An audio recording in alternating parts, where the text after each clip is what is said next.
Would you believe it that for the last 10 minutes, I thought I was live? Would you believe that? So, once more, hello, this is Dominic Felgrand, your local lazy gamer, coming at you once more with a wee bit of RPG Maker. No, we're not muted. We were, in fact, not streaming at all.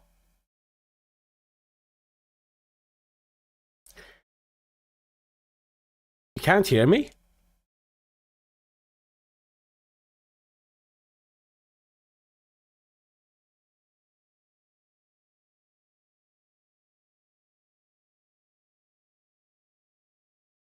You can hear me. Okay. Anyway, I was checking there because everything was working ready. Fine, I was thinking it might have been on your end. So what I'm doing here is I'm moving about these clouds a bit and giving them corners and chunks and edges, giving them a slightly more natural look. I can't believe for the 10 minutes I was completely non-existent.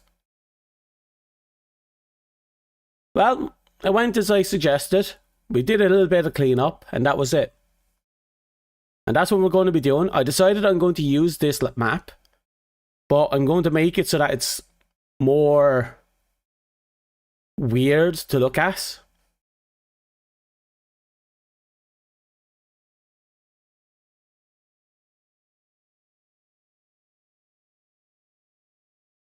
So, let's cut you off, like so.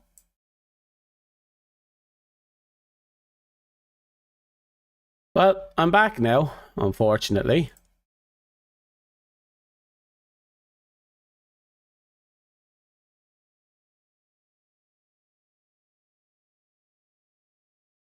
Very slowly, I'm just making everything look better.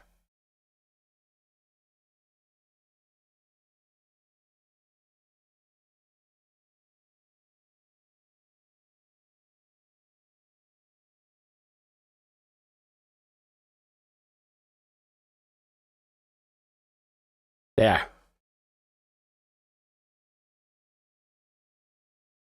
I'm like I said, I'm trying to make it a lot less square, a lot less mechanical, and give it this illusion that it's not entirely together, if you know what I mean.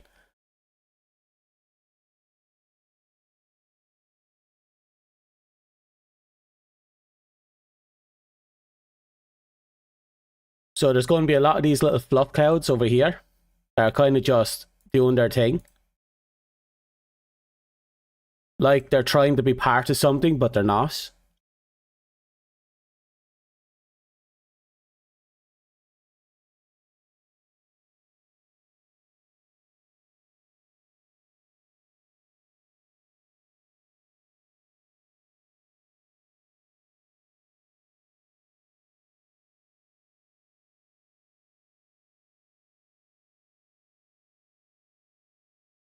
And I'm going to give this kind of illusion that nothing is exactly feeling right.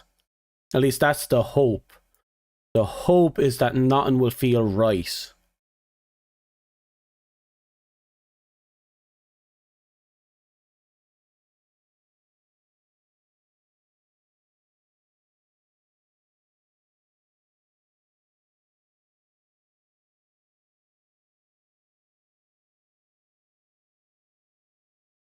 That doesn't really sit there well. What if I extend the opening area a little?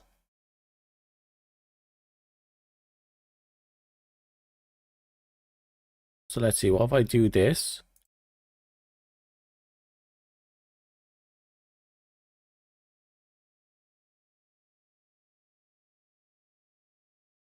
Boom.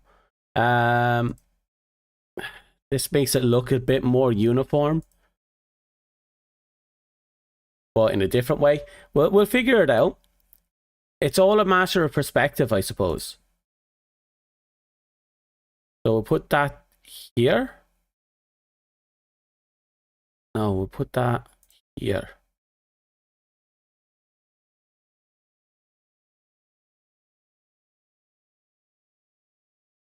Hey Cthulhu, how's life kicking ya? And we'll have our characters spawn right here.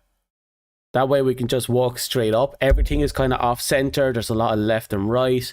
I might not use this in the end.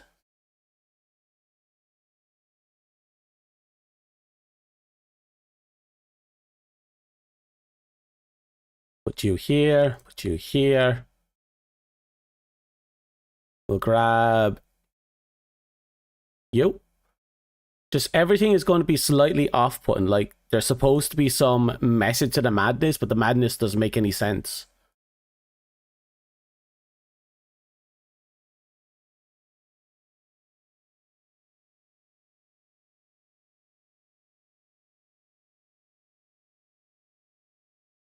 Yeah, or more like the concept of what you're looking at is like it's trying to take images from your memory, but it doesn't have all the images. It doesn't understand what it's seeing, so it's giving us this jarring and broken image. I'm doing pretty well, Cthulhu. We're slowly trying to arrange this place so it's a little bit better. We'll have to see how it works out. Copy. I just go paste. Oh, I can. Oh, I just moved that. I can. Oh. Oh, I didn't know I could do that. Let's put that there. We'll put one here. Yoink. That'll do. Put one over here. Paste. Right here.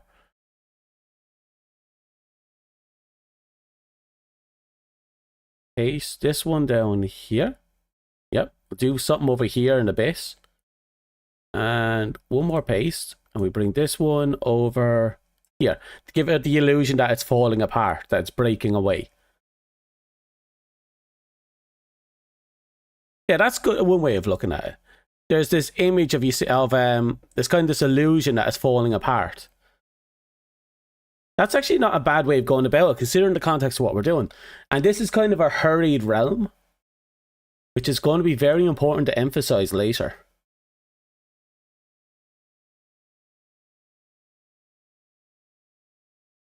Starting to look a lot better.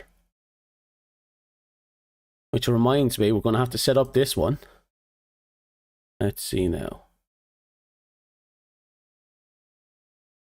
Cancel. Edit. And it's set to land us. Oh, right there anyway. Okay. Okay, that's not bad.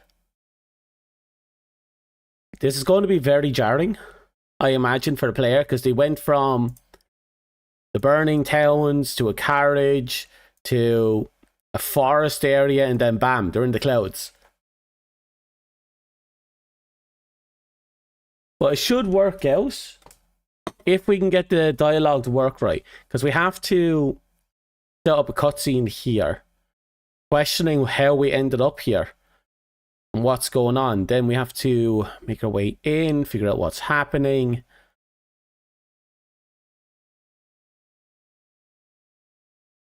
There's something else. No, I'll leave that like that. It's like it's not all properly coming together. Let's see what it looks like from inside the game.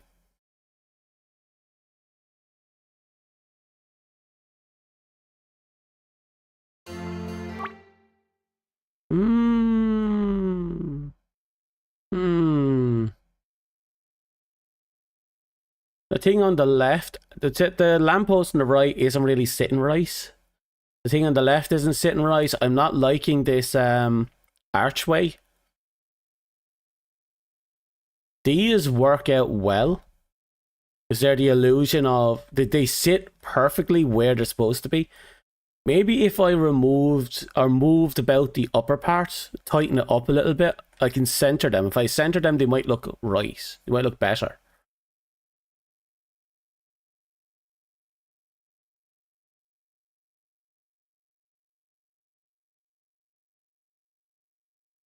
Hmm. But yeah, adding in those small little puffs and these big ones as well is proven to be a good choice. I don't like the fact that the archway isn't lining up the way I wanted it to. And I'm questioning this thing. So it feels like it's supposed to have a shadow, but it doesn't. Which gives it the illusion of being very out of place.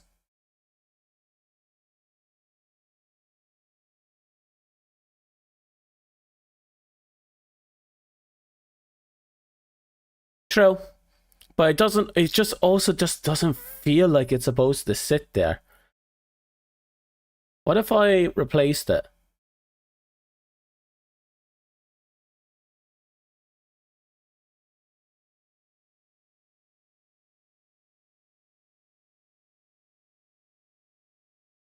Not letting me put down anything. Why?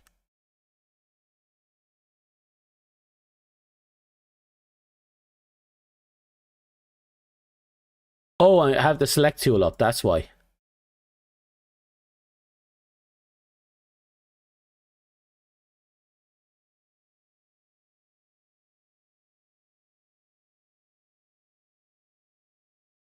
I don't have that type of stuff. Plus, I'm trying to stay within the confines of what RPG Maker has by default. That's my challenge right now for this game. I'm not sure if it is. I wouldn't be surprised if it is. But like I said, I'd have to manually find that stuff and put it in myself. And I'm not sure if I'm in a position I should. And it kind of goes against what I'm trying to do with this game. Which is, again, to limit myself to what the RPG Maker has.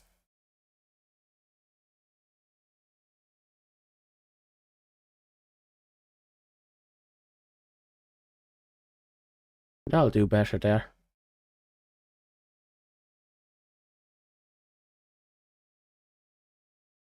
Like, the reason I started doing this was because RPG Maker, when I started doing this, RPG Maker was doing a sale where this version was 100% off. And while I bought it for a lot more, others obviously didn't.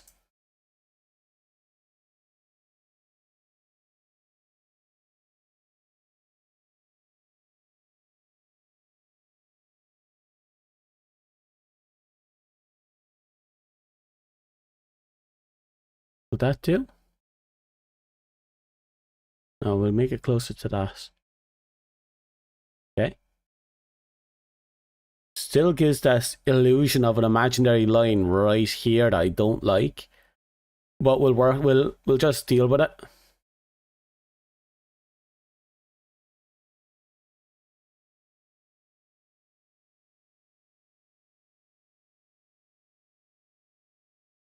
Hmm. What if I did this,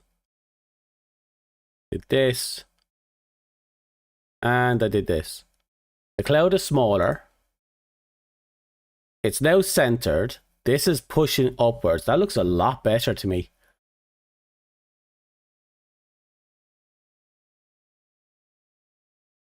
Oh yeah, that looks a lot better to me.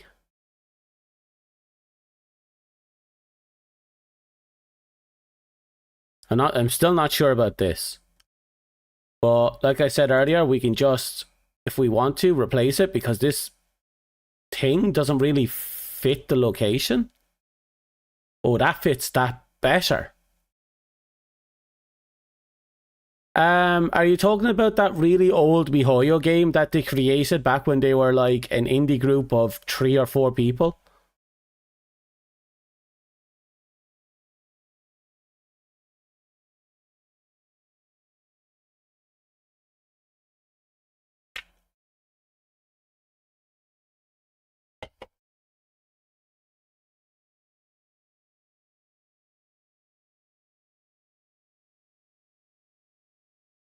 Hmm.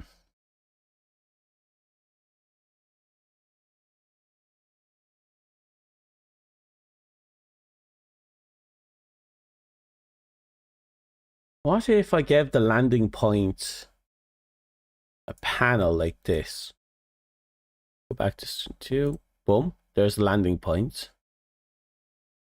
And that still doesn't fit it. But that's fine. We don't need the archway. There we go.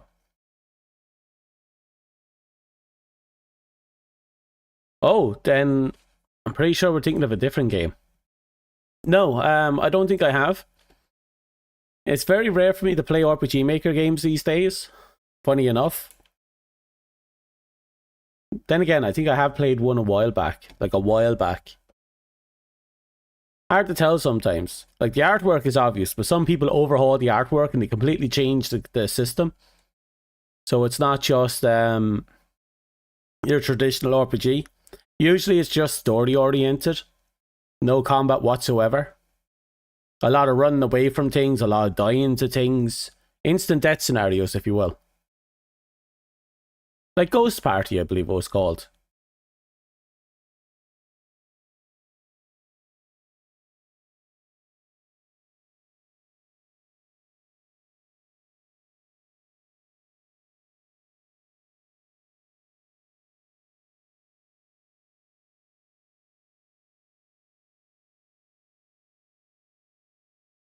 Yeah, that'll do.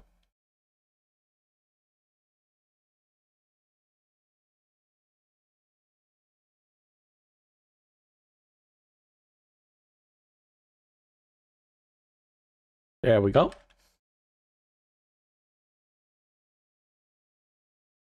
Yeah, that's usually the best way about going about RPG Maker games. Personally, I want this to be your traditional RPG. So I am trying to circumvent certain elements, like I'm removing the random battle aspect of the game. That one's actually very easy to do. But the actual turn-based combat is built in by default. So I'm probably just going to have to run with that. Oh, excuse me.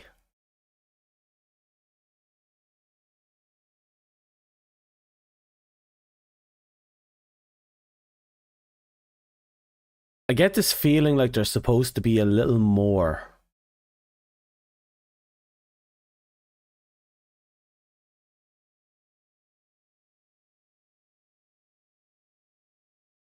I wonder if putting the panel down was a good idea.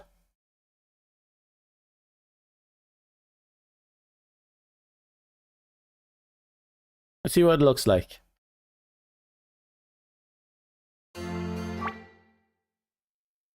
Okay, bam, we're standing on the panel in the middle of nowhere. Yeah, I'll keep the panel. I think I have an idea for dialogue involving it. I think I'll push the panel up one and also the landing point up one. We'll see what that looks like later.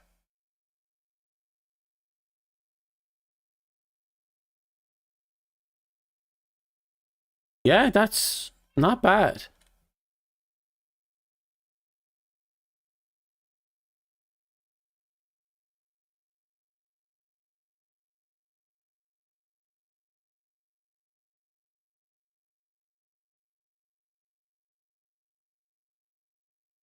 Yeah, I think this will do. Not only overly complicated. The breaking of the clouds don't have to be everywhere. They can be gaps, and the gaps look natural.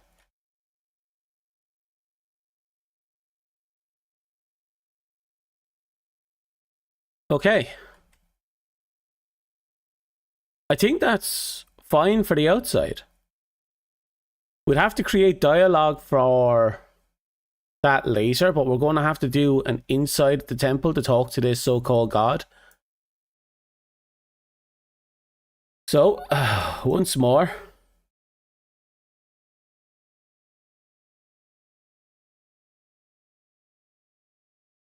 Let's see now. That was heaven outside. This is heaven inside. See what it looks like. It's not bad.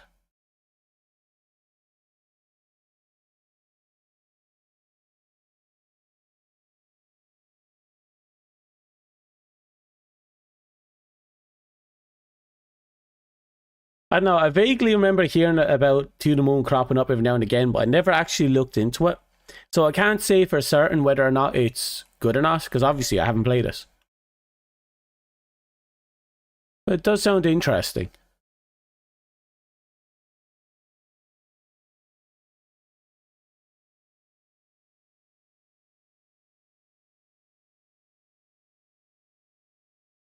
But does that have the illusion of scales? But you're slightly darker. You. Yeah, you're brighter, you're darker. What are you? Oh, wow. Oh, that's pointless. That's just a big ass carpet. That's just grey. I wonder if that's supposed to be a shadow. That's a little better.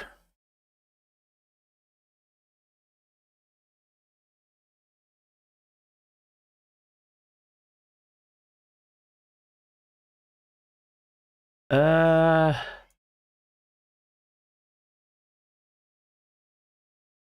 Grab you, put you. Oh, no. I want to put a wall there so I know what it looks like. Jesus Christ.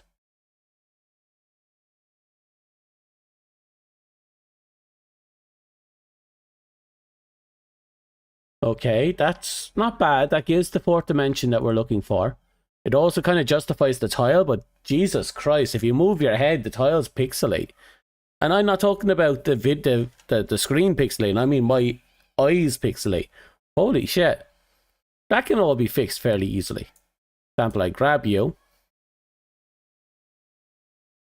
Da-da. Da-da. Da-da. Da-da. Da-da. Da-da. Let me grab you. Let me go da. There you go.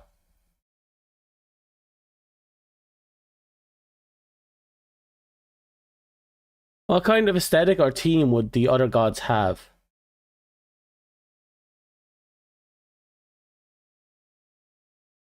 Honestly, I've been thinking about that briefly, like very briefly, but the gods don't necessarily need to have a team.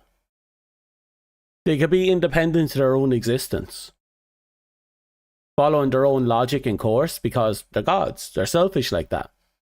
So why not be? They have the power to do as they please, so let them do as they please, you know? What if I caught you, grabbed you, cut you? Perfect. Come down here. Paste. It cut it from both levels. Interesting.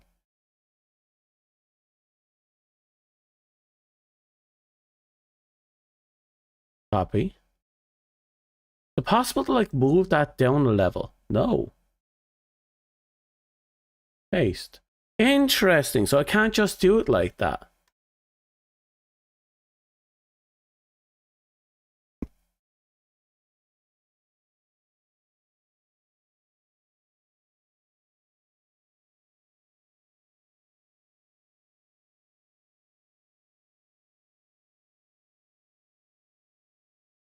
We'll grab you and you.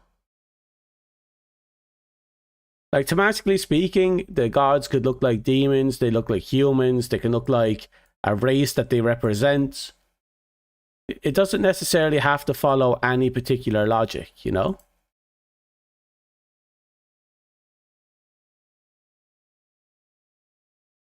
They could be Greek, they could be whatever.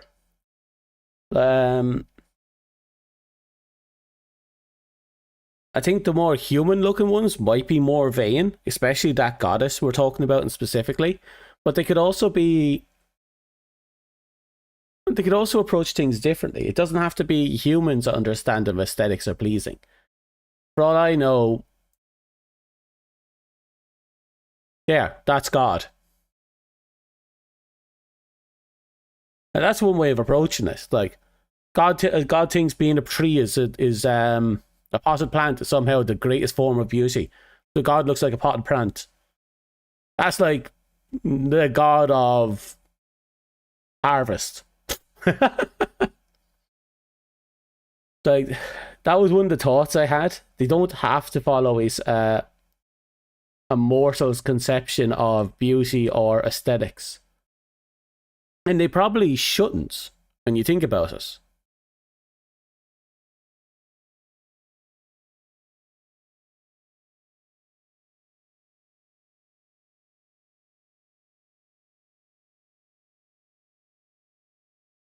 This is slightly off center, is it? No? No, we'll go down two. Nope, we go back to here. Okay. Hmm.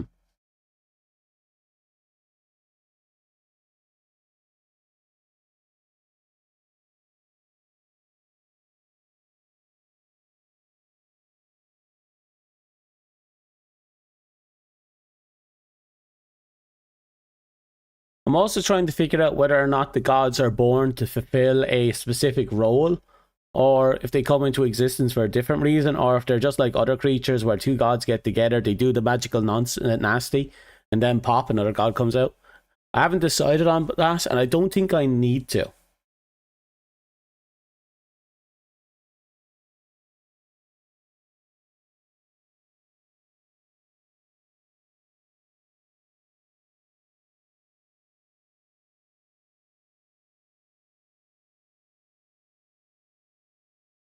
Right, should that do?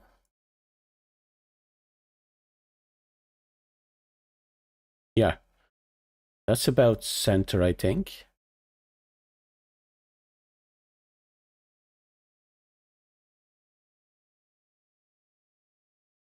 Okay, and we have this come up here. And what's it look like? So far, not bad. Not great, but not bad. What if we have a cut in front of it, so it looks like it was put down afterthought and that wasn't just sitting on top of it? That'd probably become a little better, right? We do that. Then, boom. Yep, it stops right in front of it instead. That's not bad.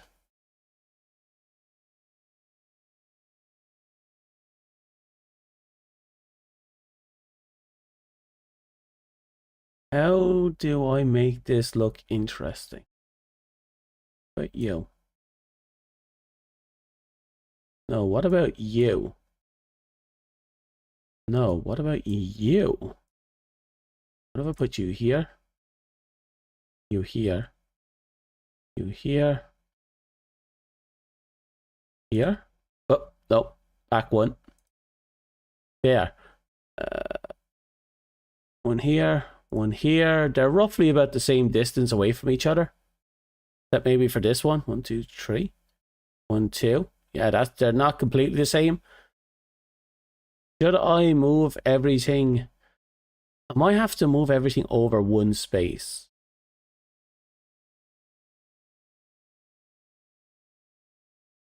Nah, it's fine.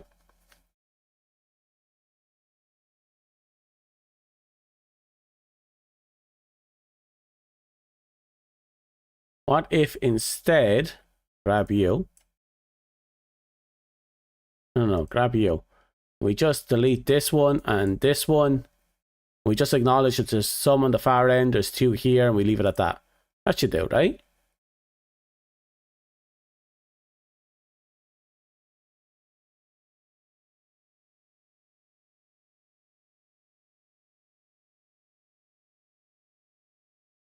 One of the questions I have to ask myself is, how do I want this to come across?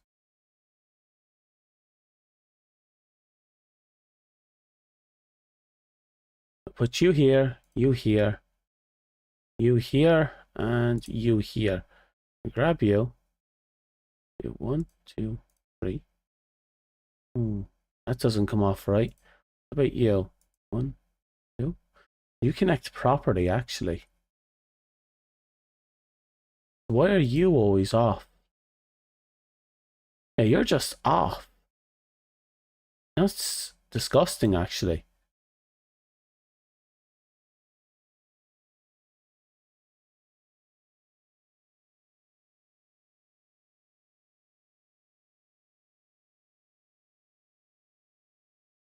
But if I do that too high, it becomes a question. So what if 1, 2, 3, 4, 4 high, 1, 2, 3, 4, 1, 2, 3, 4, 1, 2, 3, 4, 1, 2, 3, 4. Okay, that should be about right. Question is, do I put you here? Yeah, let's say I put you here.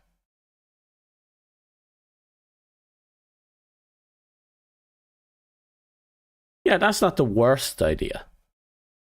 Give the illusion that the place is being held up.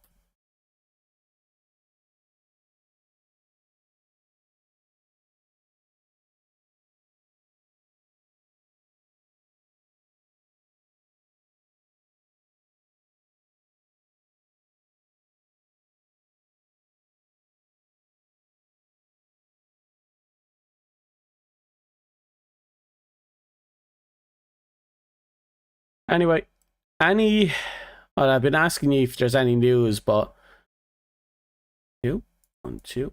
Maybe we add one more elevation after all, but this time we put it here. 1, 2, 3, 4. Boom. That looks much better.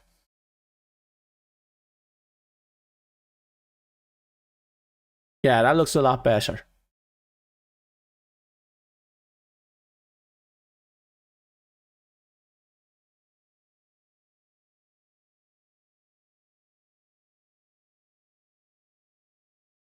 Is there anything left to do? I want to give it a weird Grand Heist feel, but at the same time, maybe not.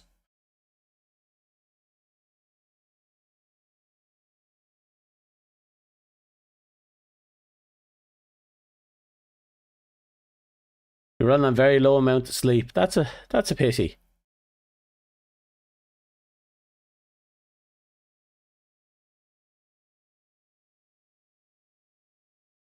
Oh, so there's water here. Maybe we can work with that. What if, to limit our exploration, we give ourselves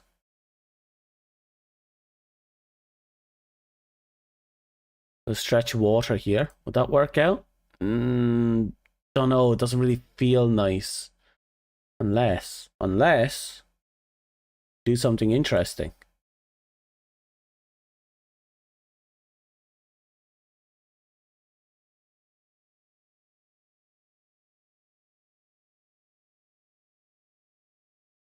Today is a co-worker's birthday. The manager isn't there and they're busy 3 pizzas. What? Okay.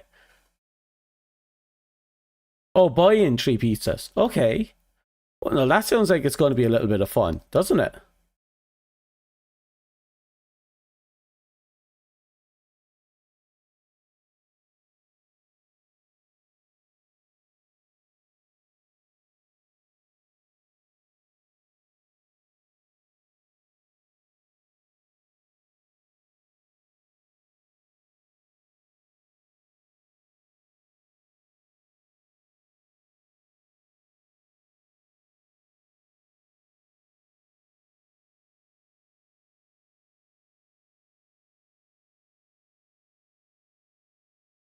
Oh, hey, it's Cthulhu. Lunch finally.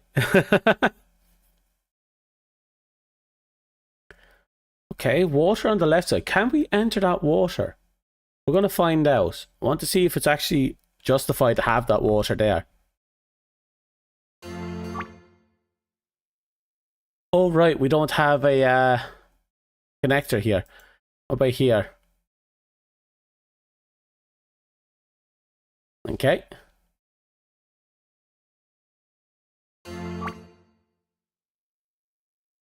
Okay, we can't enter the water because there's a ledge there. That's probably for the best.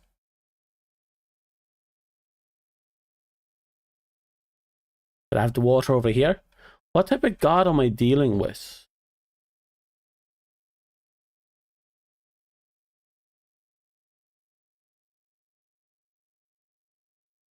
I don't know. I like all sorts of pizzas. I don't know. I ordered a what did I order? Give me a second. I ordered a pizza as well just now. Ooh. Okay, it looks like chicken mushroom corn and pineapple. Okay.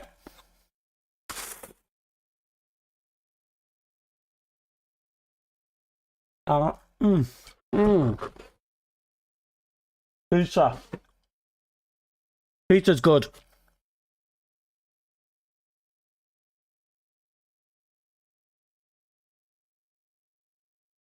Pepperoni's a classic, and you can't diss classics. If you do, there's something wrong with you.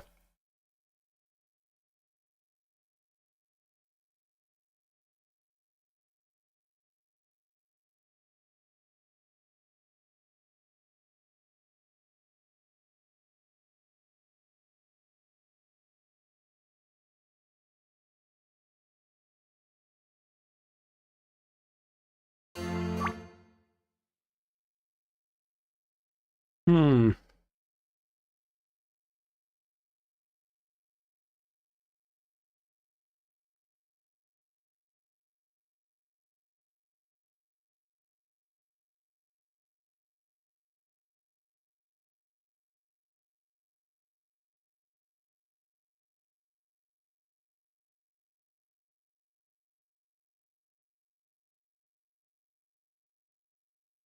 Ah, I don't mind pineapple. It's like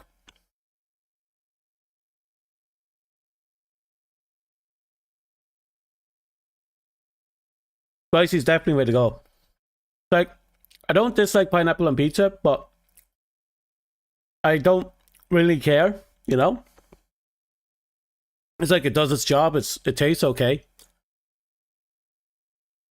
I don't see why people are having showing the tissy fit about it.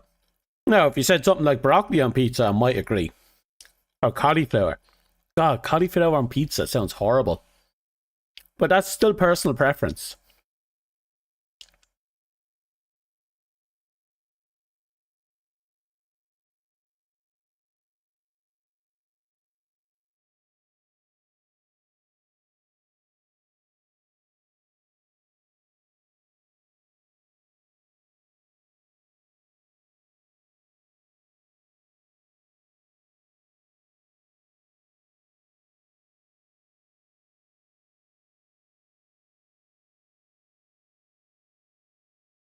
Hmm,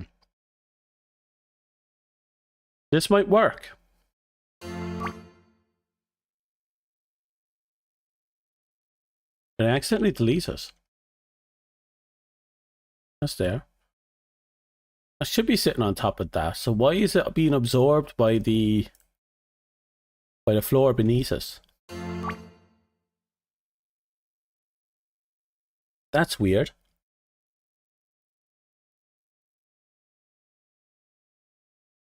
Actually, maybe we can work with this.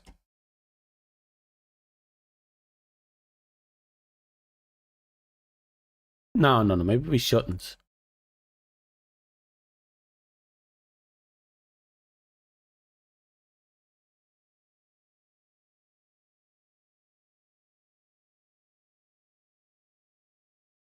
Uh,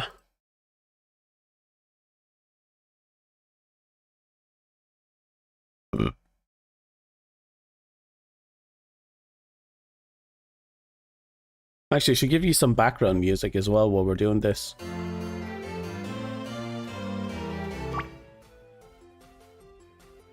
Oh, I don't know.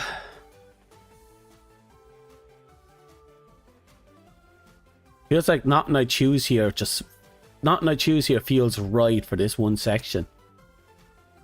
Maybe I'm overthinking it. I'm probably just overthinking it. Maybe I should just let it be and stop beating myself over the head about it. Which brings up another question. What does this look like?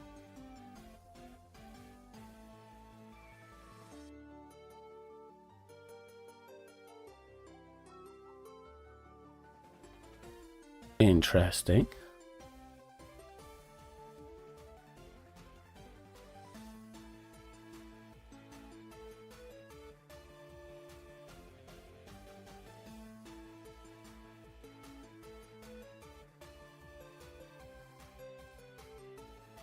Hmm.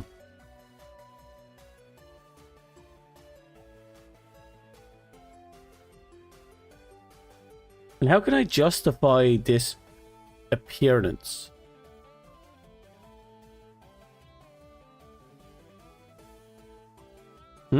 Oh, no rusty. You're right. There's no rusty today. Give me a second. I'll see if I can fix that. Give me a second. That's just my face. God, I have a sexy face. Look at my sexy face. God, I bet you love that.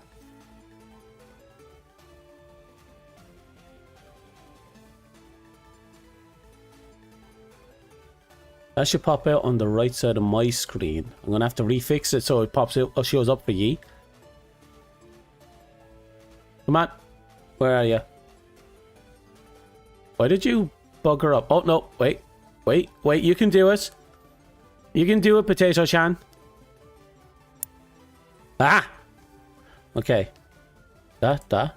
No.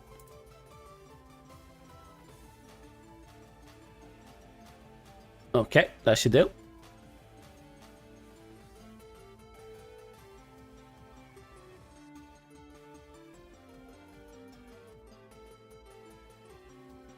There you go. Have fun.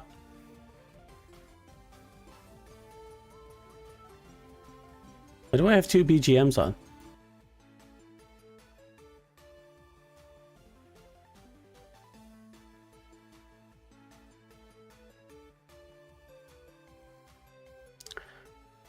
Right. Now. But I don't know what to do about filling up this. What if... Wait. What if... How does that interact? Brings up an interesting question. I'm going to delete one here. Then we're just going to see what it looks like.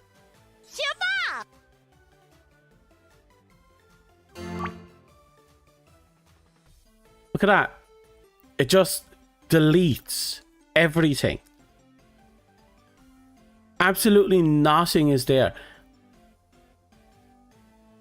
Oh, it's like a void that denies reality. It's like it's above everything, but at the same time it should be beneath it. Yeah, this is probably a rooftop.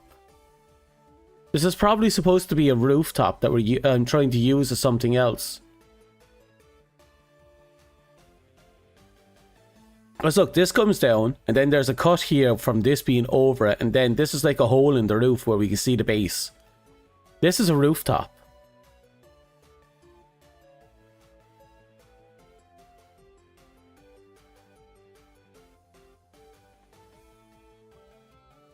The Z's are taking you over. Ah, that's what you should expect from this type of stream.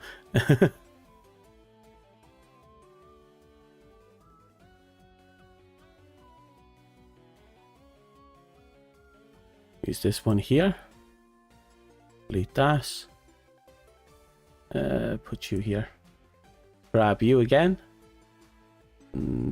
All the way down. All the way over. All the way up. Complete the cycle.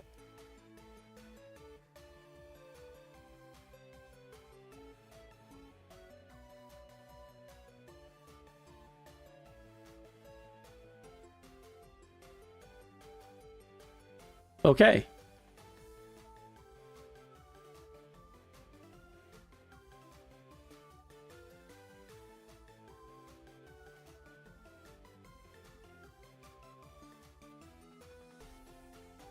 No, we're losing him. Yeah, you're right. Poor man. Sorry, man. Zenless Zone Zero has been playing it all night. Asleep too. Do you know my PC has been on for 3 days straight?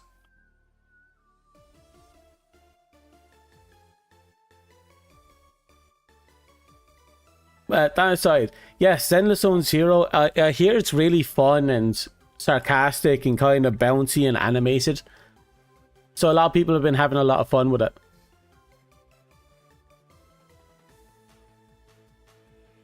Yeah, this is all one tile longer.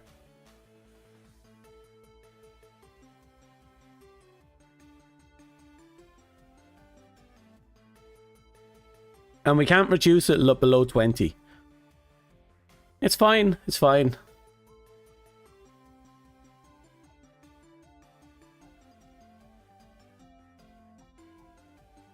Yeah, potatoes slowly getting cooked. Can't be helped. I lived a long and relatively decent life. What if I extended it by 1? Yeah, let's extend it by 1. 1. There we go. Okay, then we go in here. Grab you. Grab all of this. Process. Paste. Drag it all over. Okay, I'll do. And now we just grab you. Grab all of this. Copy. Paste. We grab you, drag you all over. Done. There. And just like that, it's now even again. Holy shit. That would have bugged me for a long time if I didn't do that.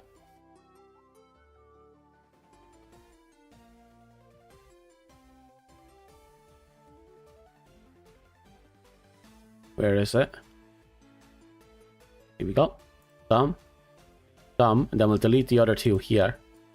That. That. Boom. What if I move it right here instead? That should work, right? Ah, don't worry about it. We don't need to overthink it any more than we already have. Beachly is not bad. We come in here. There's shallow water across each way. There's a solid path leading us right up to this, where we'll be addressed by a god. I think the explanation for this location is that it's not real. It's a fabrication created between the linking of our minds and him creating a temporary space within a bubble. Maybe? No. What was the explanation I gave a few weeks ago? A compact personal dimension, I think I wanted to go with. A miniature dimension bubble. Yeah, a miniature dimension bubble. That this god has control over. I'd like to pretend that most gods have their own little bubble that they have control over. That'd be a good little excuse, actually. But their control here is extremely low. No, maybe.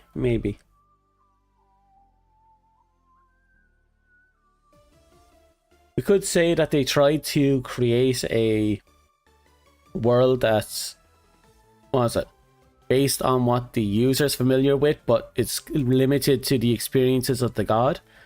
So it created this space that's kind of ripping itself apart, because the mind expects, it has this small little superstition that gods in heaven or in the sky or in the afterlife, but it doesn't quite know what that looks like, and because of that, it's kind of ripping itself apart. Or more accurately, it's giving itself a vague existence. And then we enter here into this temple. This will be closer to what the god wants to perceive, since this is the center of his power. But the god probably sit here, maybe start here, walk down here to greet us, maybe down here to greet us. I do have notes I have pushed aside, but I tend to not use them, so I don't write them down.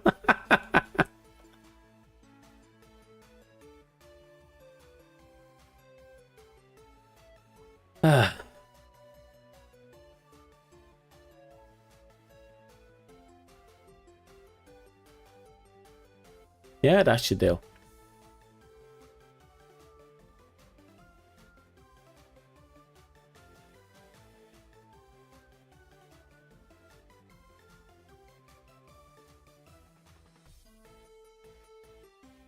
Well, the point of this location is we're not going to be entering it again.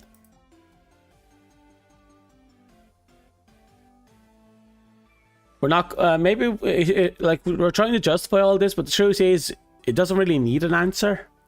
We come in, it could be initially created as a dysfunctional observation of the other person's expectations, but this is at the god's behest, it's not at our behest, which means every time we come and go, it's not going to change. It's because the god already has the image set up, and thus it's not going. They're not going to change it to fit our accommodation outside of our initial greeting.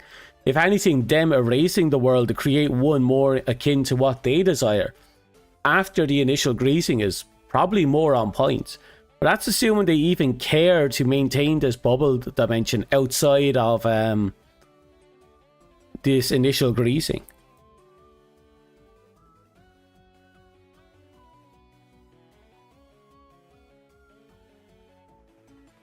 The biggest problem I have with the theory isn't the execution. Oh, sorry, isn't the idea. The execution's the problem. Because we'd have to change the world for... Well, so we'd have to make a different layer or a different map for every single instance. And then we'd have to tie all events between each map. I'm not sure if that's easy or not. So I'm not sure if I should approach it like that. Yes.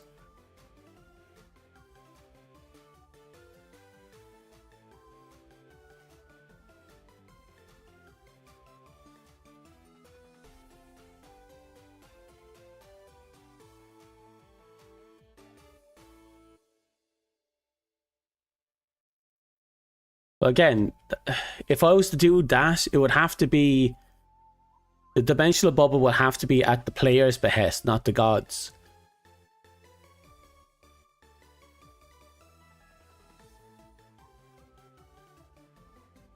Plus, we'd have to justify them coming to and from this space repeatedly. Because we're not going to have much, if any, interaction with this god after this initial greeting. Because we're going to be pretty much left to our own devices.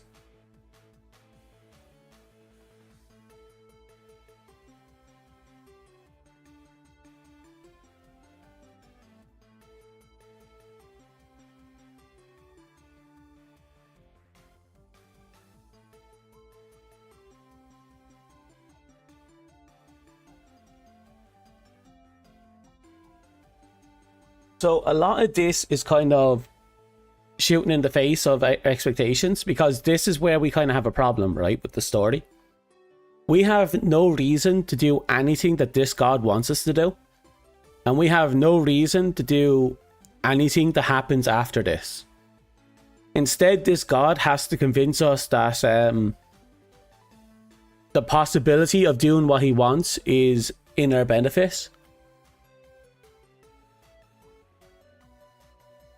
But that's why I'm thinking about the whole wish scenario, where they propose the idea that if the dictator god was destroyed and the other gods were to build up their face, they'd have the power to grant a wish to the player.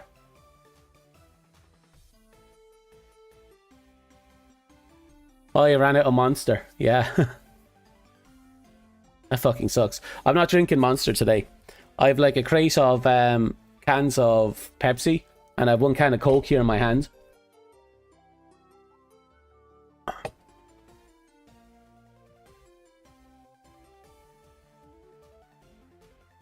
Yeah, because we already got our first wish. Sort of. We're dead. Canonically, our character is dead. We're granted a second chance of life. In a different world. We take it, but there are obviously problems with the dialogue, because it's very swift and there are some implications in the dialogue that something wasn't up, on the up and up. That's because we got involved in the whole summoning beast thing. This god interfered with it in order to bring us into the world instead, because the goal of the summoning is to bring a living target. We're dead, so he interfered, giving us a body to come in on. The question is, how did he get the body? I'm going to leave that one up for later. We might actually make that a side quest. Where did that body come from? You can imply that the god just fabricated the body using the help of other gods, because it's, United Rebellion. Or we could imply that the body was procured from elsewhere. But we had the ability to change our appearance, so we'll have to wait and see. We'll justify that later. For now, it doesn't matter.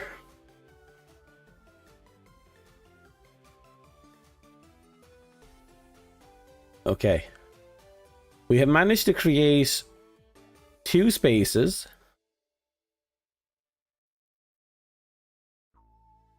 We're going to rename this one to Introduction. God Chamber.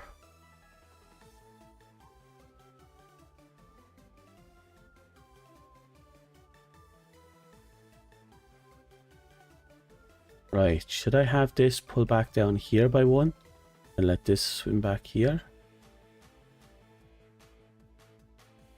Exactly. The body could have living relatives, but it comes down to the constitution of this world, whether or not the human life in this world is easy to create for even the most limited of powered gods, or if it's one of those scenarios where they stole the body. Either can work.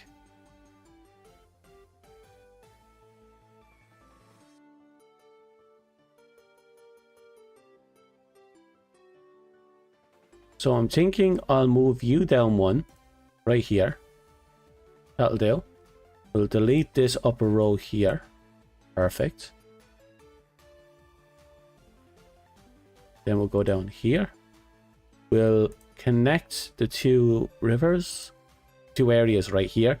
Give the illusion that this is kind of out on its own. That'll do.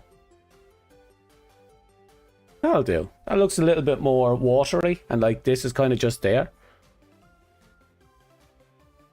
I'm wondering if I should try and bring it further down.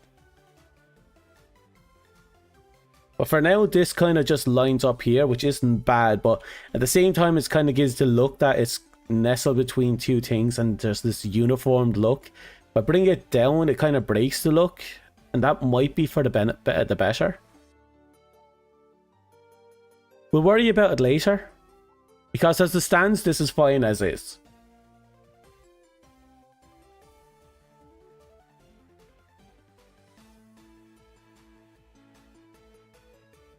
Okay, so we have the 2 spaces. We now need to have a dialogue and cutscenes.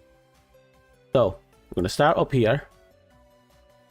I'm going to do auto run, apply. We'll add a new page just to be safe. Self switch D. Just so I don't make any mistakes. Okay.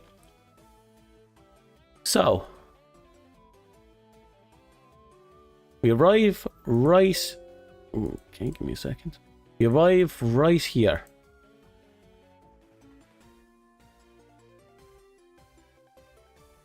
The first thing we're going to do is be confused, obviously. We entered into a tree. Why the fuck are we here? Did I apply transition? Transition isn't the worst idea, right? I'll worry about that later.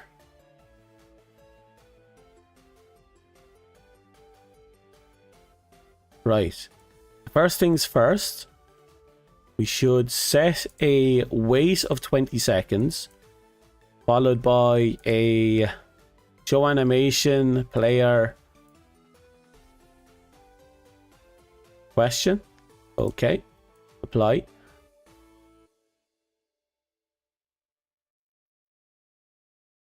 Show text.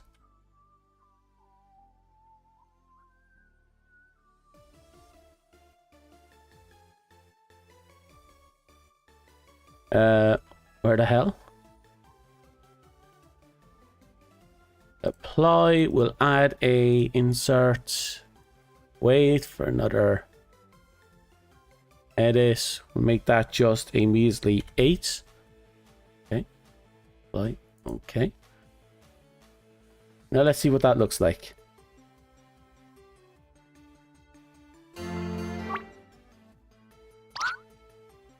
Where the hell? Perfect. Right, sorry, I set that up so it also so that just keeps looping. So insert the self switch E, okay, apply, okay, save, do it again.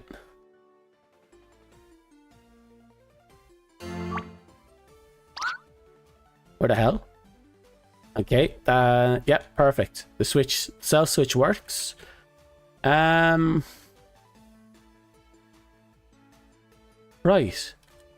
So if I remember our lower right, go back to here, go up to here. The player moves in, comes up here across the log. I need somewhere to hide, wait 10 frames, looks around, wait 12s. A new voice with no name tag whatsoever calls out to us. We're confused, but well, more like we're like startled. That voice, which is important because it implies that we might actually know who that voice is. And then right here we confirm it, so I know that voice. We move all the way up. Where is that bastard? Now, this is important because it implies there's some minor, animosity between us. But the only voice we've encountered so far in this game is the granny, the guard, the sage, the priest, the nun, and the god. With the exception of everyone we just mentioned, only the god isn't accounted for right now. So this is our first indication that he might be talking about the god that said we get a new life, dumps us in the middle of that hellscape that we end up running from.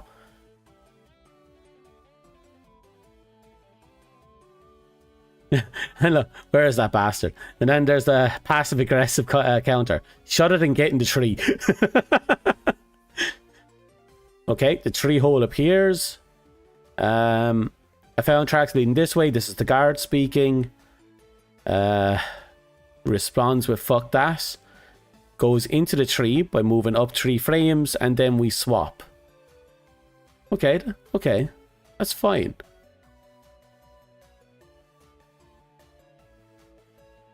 So if I do the average pair positioning, let's see what it looks like. The gods are lazy or ass. It would justify it rather than if they have the ability to make a body for the PC. True, but we also have to remember that the gods are in their own little civil war of sorts.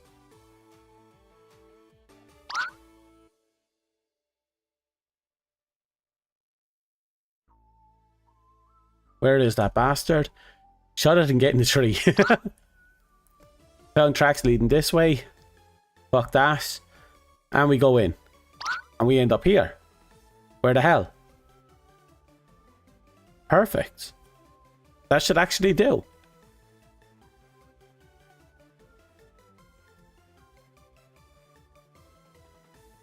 So all this entire section here is just a cutscene. Comes back here, we end up here. We might have to clean up some of the dialogue. I'm using the word fuck way too much. I'm pretty sure we're eventually going to reach the point where we have an R-rated game.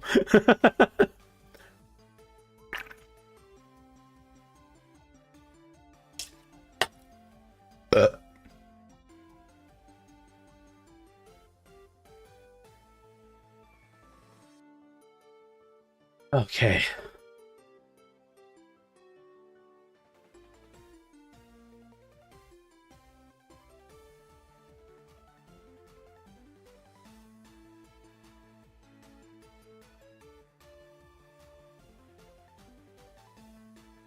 Right, we're going to look around.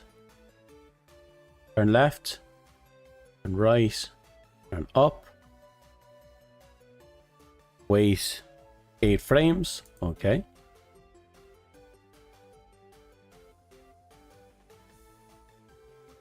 Give it time.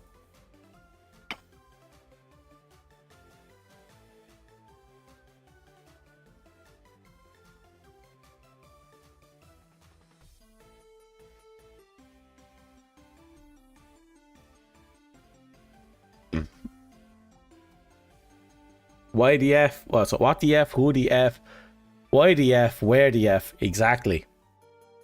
We're aiming for an F rating here. We have to have so many Fs in this game that it's not completely obnoxious, but it is very concerning. If I put F in every single conversation, that might piss off everyone. Every single sentence, I might mean. That'll definitely turn people away.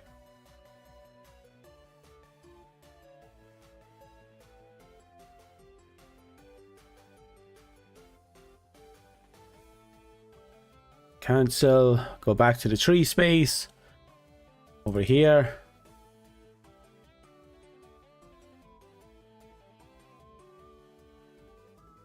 Edit. I need you to be down here. Backslash N. Where the hell is this? Okay, perfect. How cheering that if you were to meet a beautiful goddess and she talks to you like a sailor. Honestly, there's no reason that wouldn't happen. Like, let's be real for a second. Like, honest to goodness seconds. The gods could be the most graceless, crass, asshole-ish dipshits in existence. And most of us don't really notice it because we're looking at the interpretations of the gods from, you know, people who didn't have modern slang.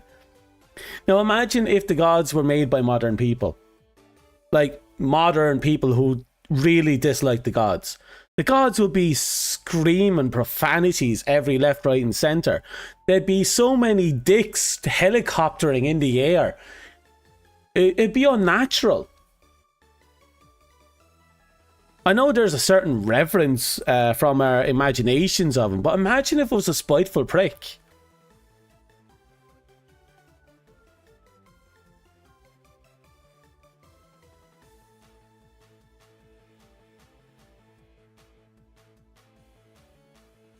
Like, I forgot which set of gods it was, but there was a set of gods that everyone really looks up to in the modern age.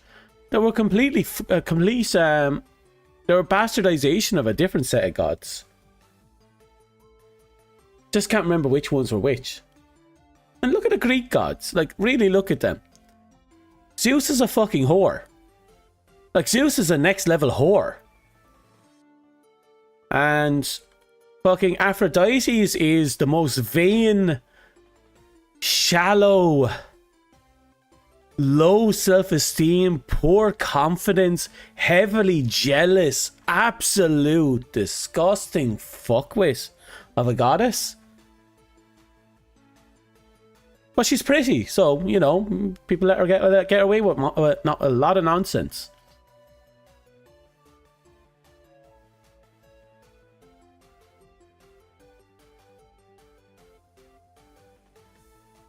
I believe it's because in games... Well, that's the interesting thing with games. I believe the whole god slaying thing came out of the Japan's storytelling style. Because I find that with a lot of the Japanese storytelling is that eventually the ultimate claim of power is to overthrow God itself. Take on, and the ultimate powers that you have to overthrow is, you know, gods. Which is why we start off as this this kind of lowly person. We build ourselves up fighting off people, and then before we know it, we're face fucking God with a 7-meter sword or something. It's like the weirdest but natural progression for them. And I think it might it's a cultural thing. And I don't mean that in a bad way. I think it's like, if you look at a lot of their mythology and history, a lot of the things in their history is gods, spirits and demons doing whatever the fuck they want in their mythology. And then humans either driving back or killing the gods. You have stories of spirits or even people becoming gods or higher deities of sorts. It's like,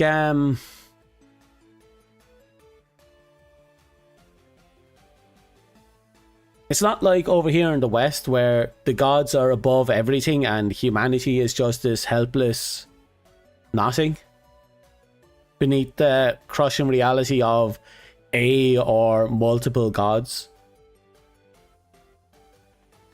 In fact, I imagine if he went and talked to any Westerner in, we'll say my country, their interpretation of the gods is a god, and that god is the one god above all. They don't perceive the god as being defeatable. It's like the god itself is an inevitability. We can only live our best lives because one day that god will condemn and judge us. If you were to introduce the idea of multiple gods, a lot of people will just raise their eyebrow. I feel like that's how, at least that's how it used to be when I was younger. Nowadays, I think because of the spread of D&D and Marvel and other media to kind of bring gods down to a mortal level, there's still some sort of reverence as if humanity would never be able to beat the god. But at the same time, there's this inclination that the gods wouldn't be necessarily... Well, actually it depends. Odin is often, in the Marvels, often depicted as someone who sees humanity as ultimately irrelevant. Because Odin as a god sees the bigger picture and not the small picture that we humans would see. But then you have characters like Thor who likes humanity, but I don't really know what version of Thor would, how they'd place humanity, really. Like, does Thor consider humanity like these really interesting party dudes, or does he see humanity as these dumb little animals that, you know, he thinks they're cute and needs protecting? Like, I don't know. I imagine it depends on what version of Thor you're talking about. But I feel like, I don't know, there's these different ways of interpreting the gods, and because of that, depending on the storytelling, you can see it in the different, depending on where the game comes from. Like, if I was to give an example,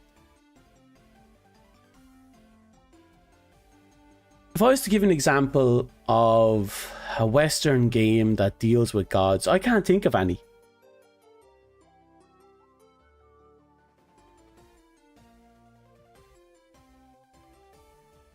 Yeah, that's because Hollywood wants to give the idea that humanity is greater than it is. Like, that's Hollywood's prerogative. They want to make the viewer feel as if they're more important. As if they're more important than the dismissal machinations of an indifferent god. And kind of prove that even the indifferent god will have to acknowledge our existence. I think it's a weird subconscious thing. Maybe it's, I don't know, subconscious fear of burning in hell or something. It's really hard to talk about that. Because again, it comes down to who's telling the stories, what they're hoping for, the culture around this. These days, people want to believe that humanity has importance and even the gods will acknowledge us. So you see that a lot in stories. Because it's what we all kind of want. But then if you look over in the Japanese side of the stories, we're not looking to be acknowledged by gods. We're looking to kick the living shit out of God because God decided that humanity is a fuckwit. So there's also the fact that humans can become gods. Like the classical Final Fantasy one with Kefka.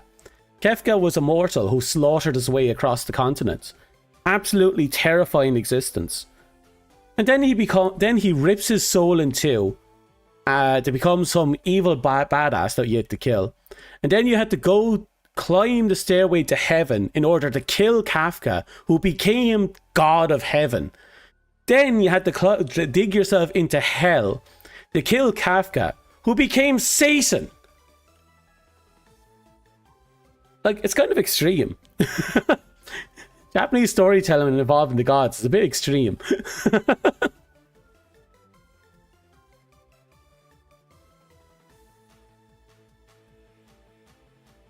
You want stories with gods in name, it's always the East. The West doesn't like doesn't want to explore it much. That's true. Japan, for the most part, is indifferent of it and just likes the story rather than the worship. I'm not sure. I think it's just it's less about the worship and more perspective. I think worship probably has a lot to do with it, but I think that's less religious and more about, I don't know, cultural growth, maybe. Like over here in the West, we grew up with the image of a one God. Well, in my country, we had the image of the one God. So, and that God is, you know, one above all. Even angels are these titanic existence we couldn't hope to take on. And then the devils were only the most holiest of people could fight. But that's because God was doing the fighting. We were just there to channel God. It's like, there's a lot of stories like that. And when you actually do have stories of people killing stuff, it's usually either with divine blessing against demons or some obscure murdering of some spirit or devil. Not a demon, a devil. And that's usually by some contrived metric, like... Actually, kind of the same in Japan with yokais. There'll be a gimmick behind it. Whether it's an action that the spirit is not particularly fond of, or maybe it's an item or something metaphorical. Like, I think one of my favorite explanations in Supernatural, actually, would be the deaths. Oh, is it a ghost deaths? I don't think it's ever properly explained, but a ghost death is when the ghost itself dies a second time. And it usually occurs when a ghost is... They either experience their greatest fear as a ghost, which is usually their death, their original death. Or if you can find their bones, salt and burn the bones. It apparently burns the soul. We don't really know what that actually implies, but apparently it's referred to as the second death for ghosts. And it's like a last option that you're supposed to use as a hunter. It's not supposed to be the first option. Oh yeah, you get stuff like that. In fact, Supernatural probably did a lot to shift a bit of perspective on the whole angel, demons and gods. But notice how they removed God from the equation when it came to the whole battle as well. Instead, the godly deities are angels and fallen angels, being the former demons. Demons were manageable if you had the right equipment. Angels, on the other hand, were angels. They required angelic equipment to kill, funny enough. Though I do like the implications of that, because demons in mythology are just angels that were cast out of heaven. So having an angel weapon being able to kill, that's meant to kill demons, also be able to kill angels, is 100% on par in my eyes. Because again, angel and demons are the same thing, it's just one is cast out of God's grace. So playing with that as a definition is fun. Actually, I should look into more mythologies. Maybe I can work some of that stuff into the game as side quests and main quests.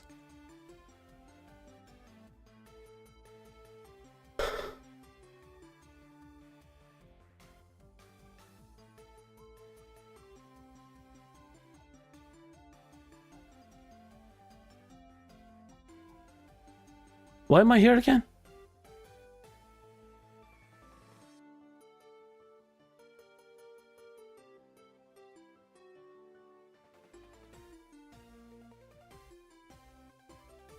One is the light status and the other ID fair status.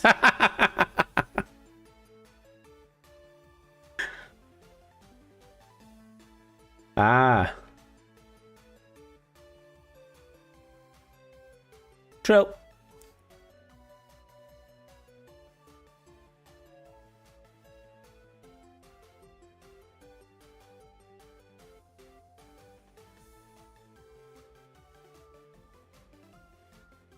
Yeah, they do. They do that a lot, actually. And they do try and include their interpretation of Western mythos from time to time as well. And I know there's some people that don't like that. I personally appreciate it a lot. Not because I'm there judging about how accurate it is to my mythos, but mostly because I like the idea of having my mythos included in other cultures.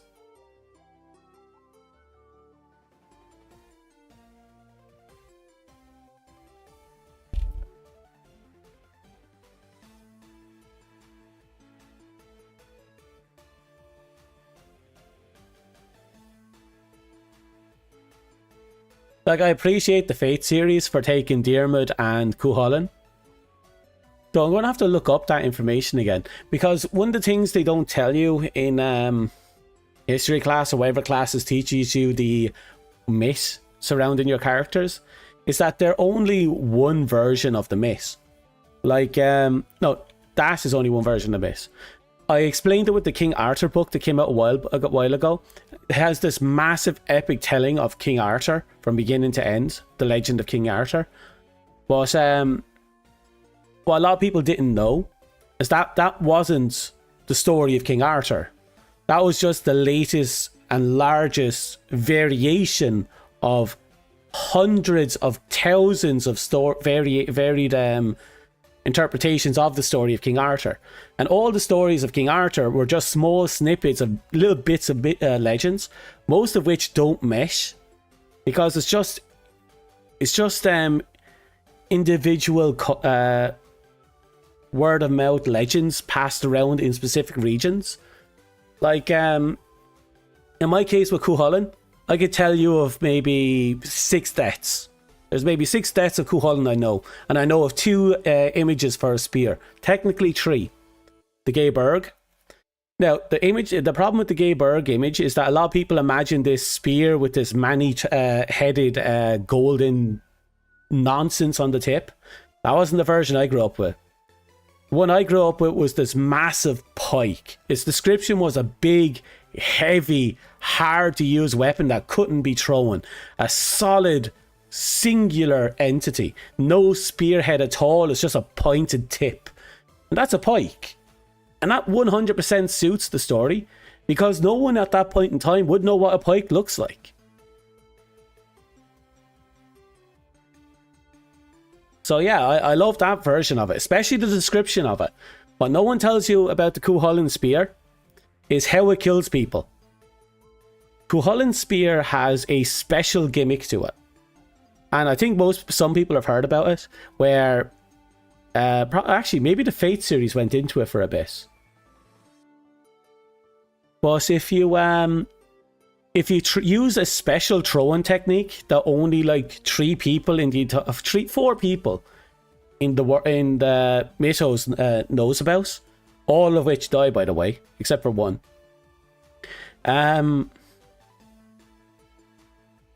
The tip of the spear would produce countless very thin and very long needles when it impacts with flesh.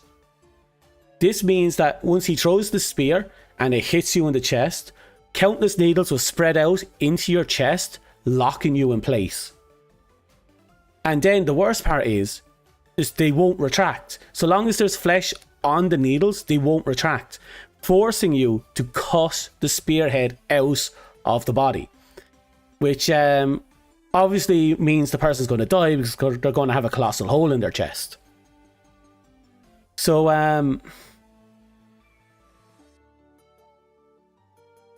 yeah, I did tell you about that one. That's my favorite interpretation of the spear, because it's one of the most brutal ones. It's also one of the most detailed interpretations I've gotten, and one of the ones that makes sense. Because the other thing about the spear is that it was made from the whisker, if I remember correctly, of a large sea serpent, which means it has buoyancy. It can float despite its weight. And on top of that, what was the other thing?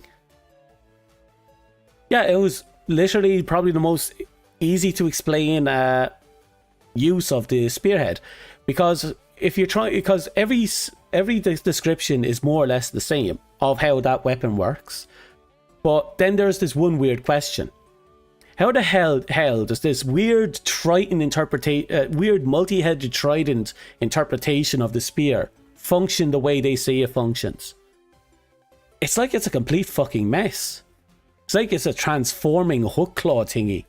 Like, what the hell? So that's my least favorite one, the more ornamental one.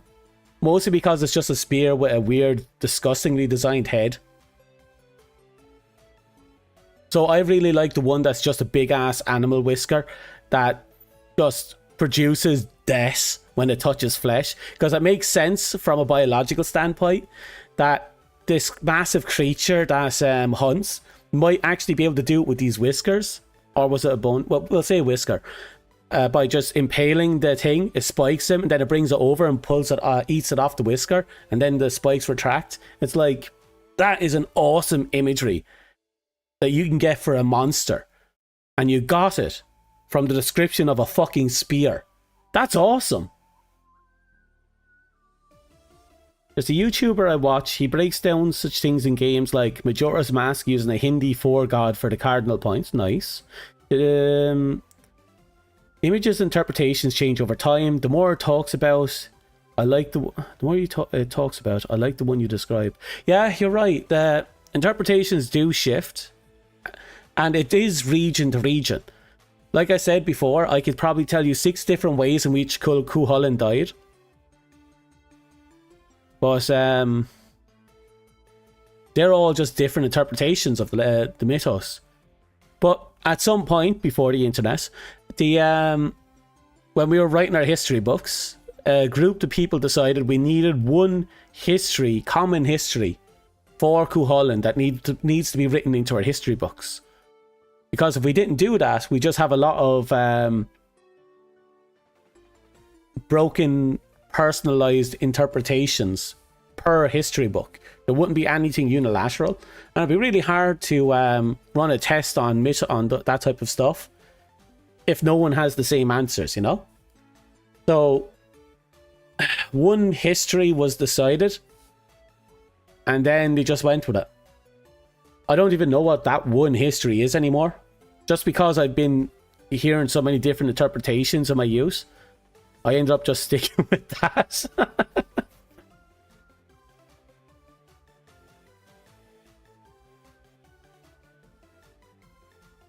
So I wish I could remember all of it.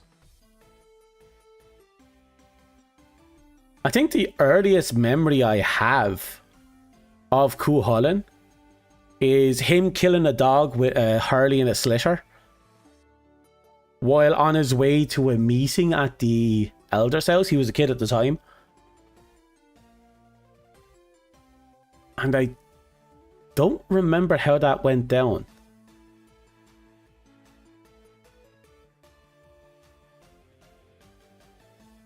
But yeah, you get all this stuff. A lot of weird interpretations. And that's fine, you know? Having multiple interpretations of one thing isn't bad, and time does change things. Eventually, if you want to keep things consistent, you have to write it down and just tell everyone, convince everyone that that's the true history. Well, even if you don't convince them, they'll convince themselves. Why am I... We need to continue this. I'm getting caught up in this weird conversation. It's fun though. These type of talks are fun.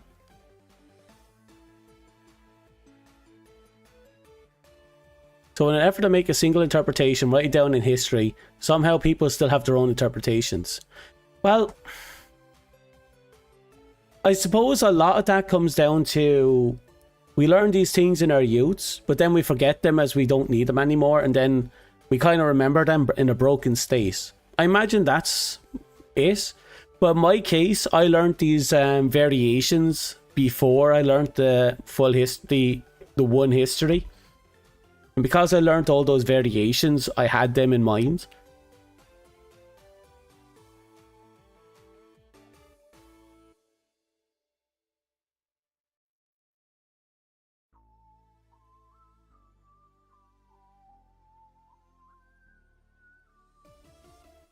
Just weird how it works out, isn't it?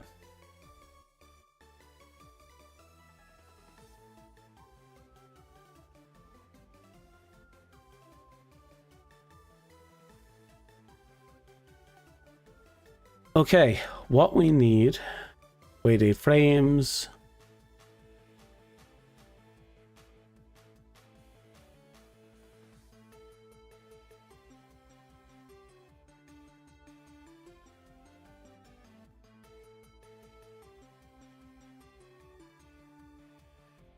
What if I add another weight here for 4 frames? Another weight here.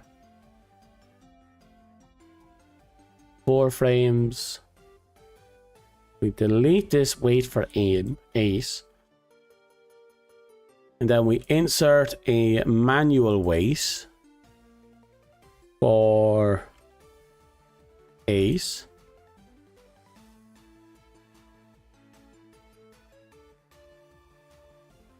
Show text \n 10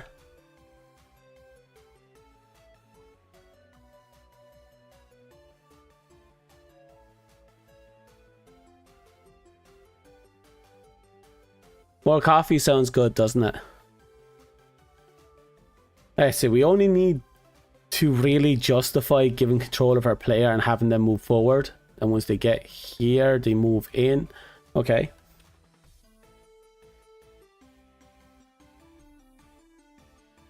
We only need to complete these 2 sections, and I think we can call it there for the day. We don't have to really sink too much time into this.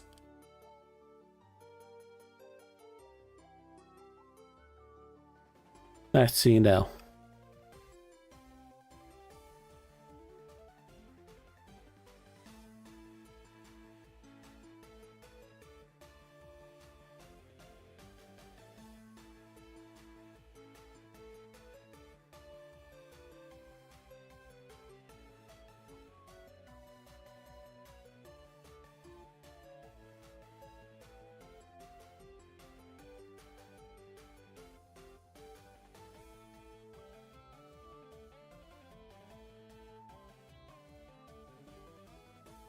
Do another weight, this time 20.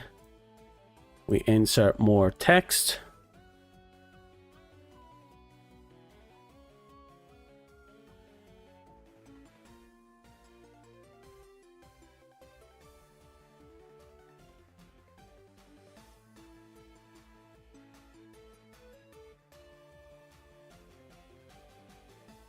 Let's see now.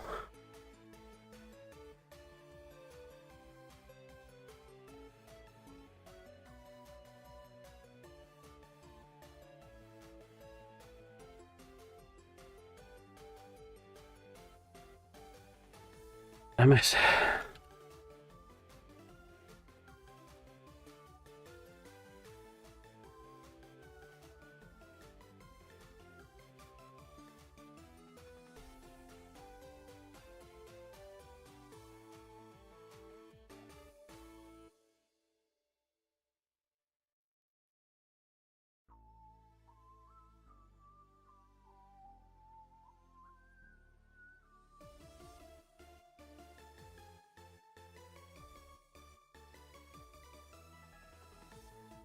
Okay, and then we'll leave it there and we get control of our player.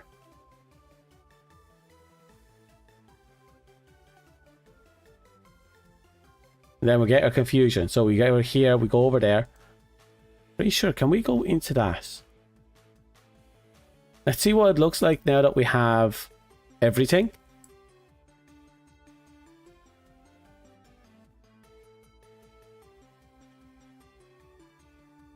It shouldn't be too hard. I need somewhere to hide for now. Come forward, that voice. We go forward, I know that voice. Where is that bastard? Shut it and get in the tree. We might change that later. I found tracks leading this way. Fuck that. Where the hell? Hell, I was in a tree. Damn it. And here we are. Oh, we can go in here. Interesting.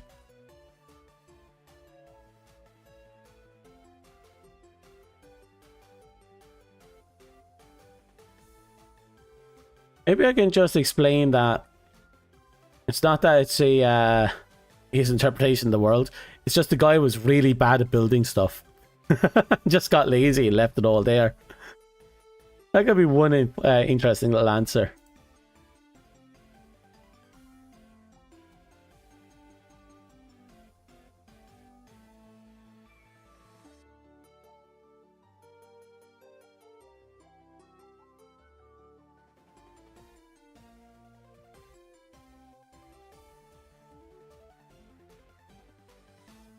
Okay, transfer player.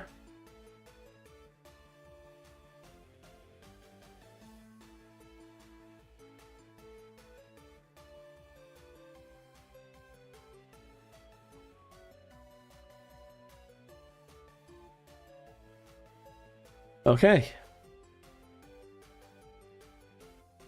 Doesn't have to be anything drastic or anything special. Okay. Let's have a look at this cutscene.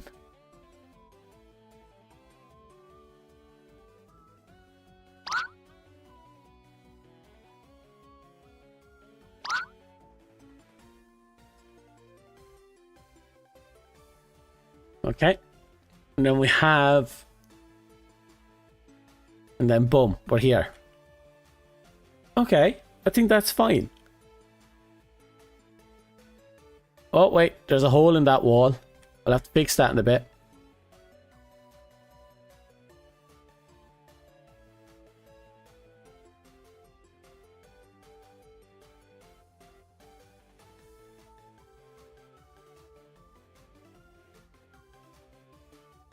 Okay, so far, that hasn't been bad.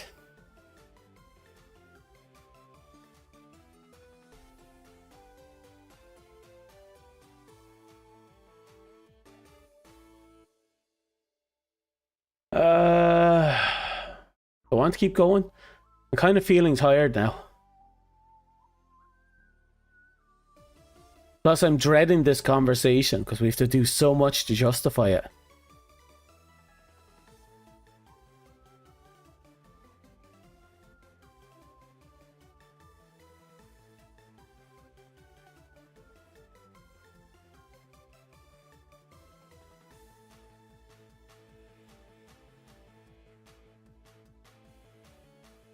What do I need?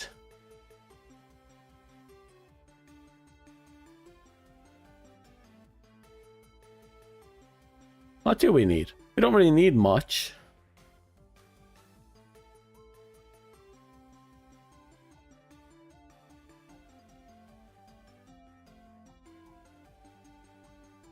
Yeah, game development's a little. It's not bad. It's fun. It's just it can be a little tiresome, especially if you're kind of overstressing something. And I might need to step back. Because this is the one thing I'm dreading the most. This conversation.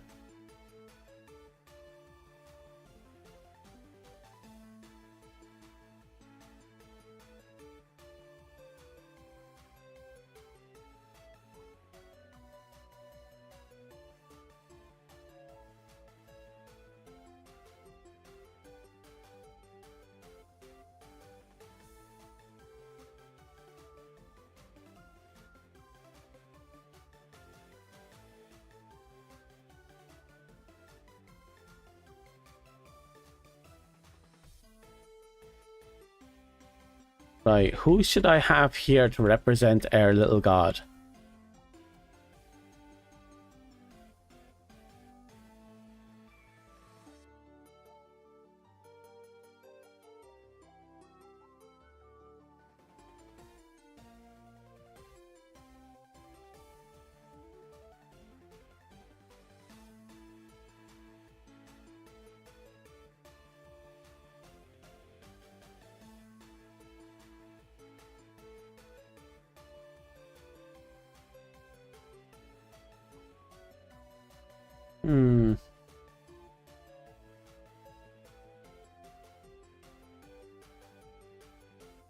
I'm tempted to pick the chicken, believe it or not.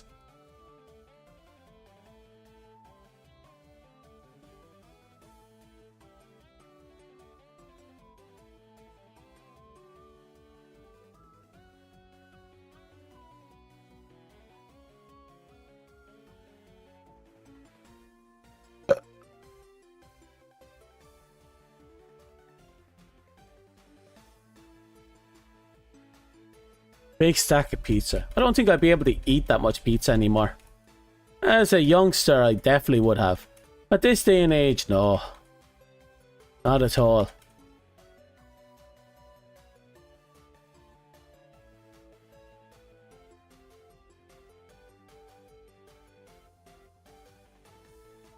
So I need a vessel to represent the god. This is not going to be the god's true body. It's going to be the vessel that the god operates from.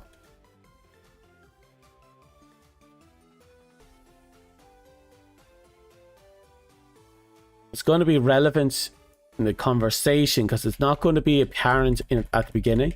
It's going to be apparent later.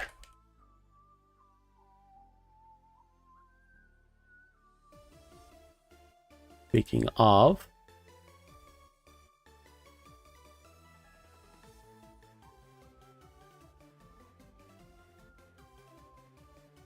okay, that should do.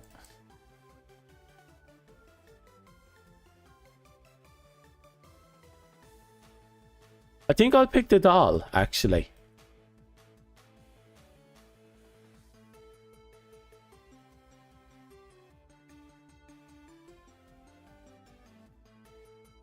Yeah, I'll pick the doll because it's kind of like this non-committal vessel and it'd be less likely to piss off the player. It'd also be kind of funny if a little doll just appeared. Okay.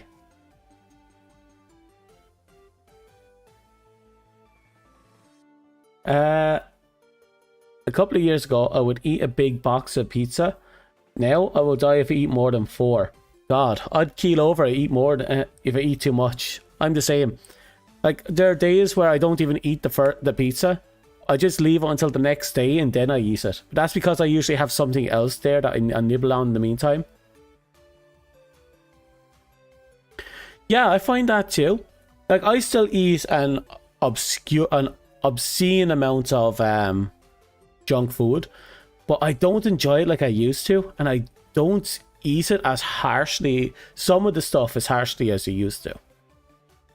Like, I find myself trying to mix in some healthy stuff in here and there.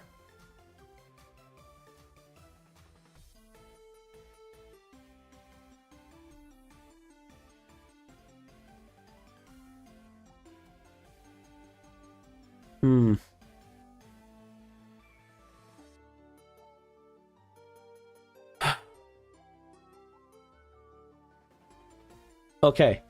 I think I'm going to settle down for now because we did create 2 new, well, we edited one, created a new map area, did a cutscene here, small cutscene here, and now we have the setup for this.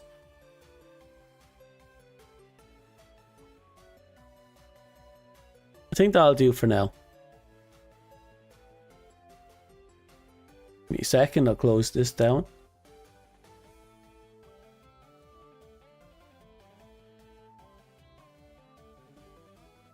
Okay, so I'm not going to force myself to do this. I want to hit this without burning myself out, because if I push this harsh like I did in the past, I'll burn myself out and I just won't do it anymore. And I don't want to not do this. I want to finish this game. It's going to be a very long time before this game is finished, but I want to finish this game.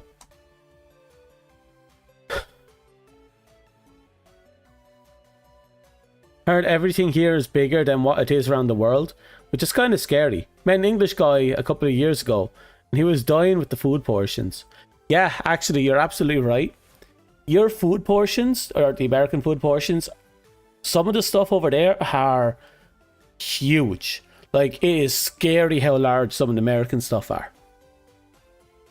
Like, some of your medium stuff is air small. And that's not limited to food, it's also clothing. Not only do you have sizes we don't have, your sizes are slightly different than ours. I think they're slightly bigger than ours. It's kind of like how the Asian sizes is like 2 sizes smaller than European. Well, 1.5 maybe sizes smaller than the European sizes. It's like different regions have different standards, and I feel like American has the go big or go home standard. That's my my impression as a non-American looking from the outside looking in.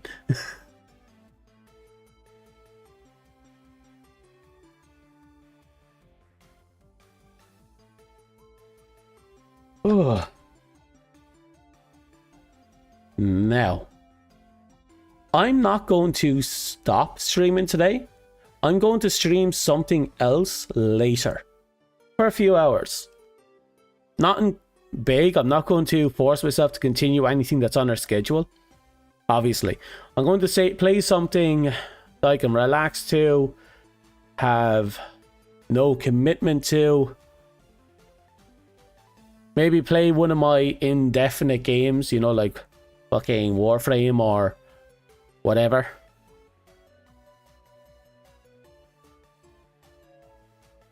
A medium pizza.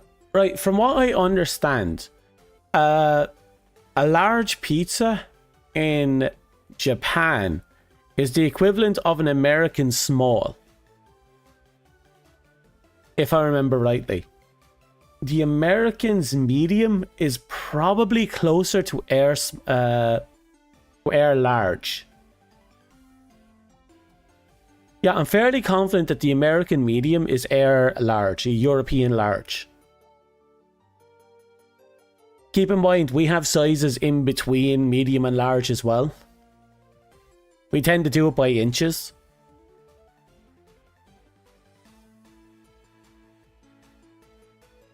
But I'm fairly common that from what I remember, just by judging it by my eyes, yeah, the American medium would be an European large.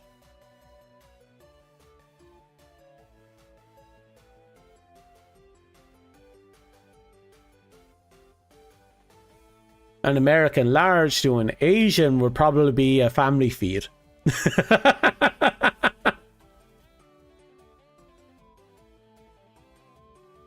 Okay, I'm pretty sure I'm entering racist territory now.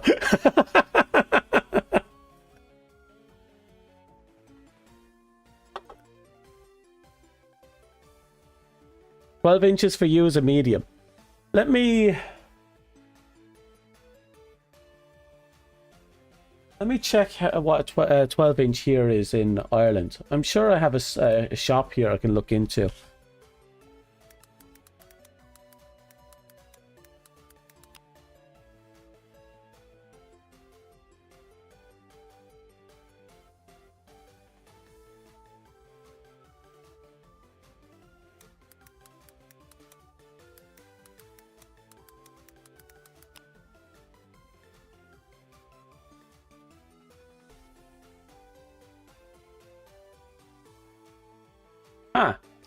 Apparently a 12 inch is a medium as well. But I have to double check to see if that's the same location.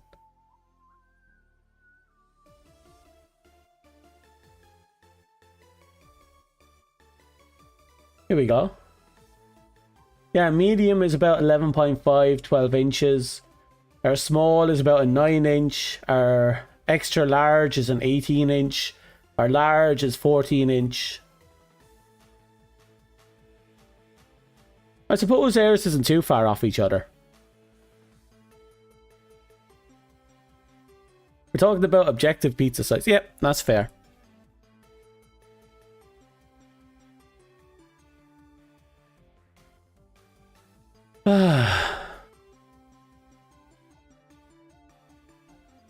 So yeah, if your standard medium is a 12, our standard medium is also 12. But I have this weird feeling your standard medium isn't actually 12. Yeah, it's more or less the same. Weird. I've seen American large, like American actual large. And from what I've seen with my own eyes, they're very fucking large.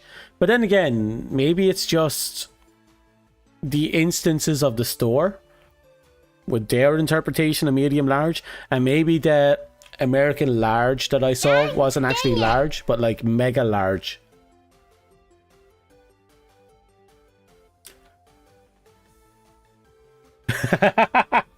Now you want pizza.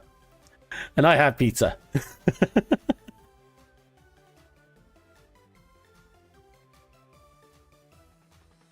Wait, you're shitting me. Warframe's been on in the background. Why have you been on?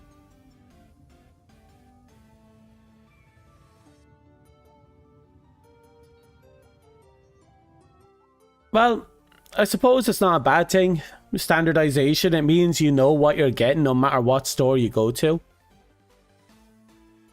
So you know if you're paying for a medium pizza here, it's going to be roughly the same size of a medium pizza there. And so you don't have to worry about being ripped off as much.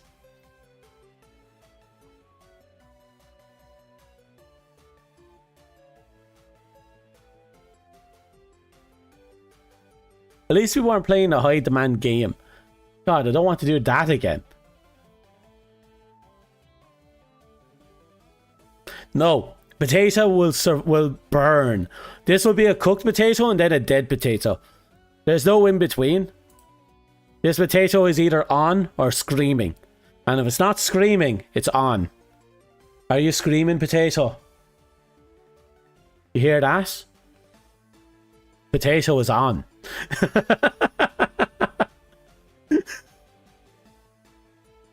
Potato knows what's good for this.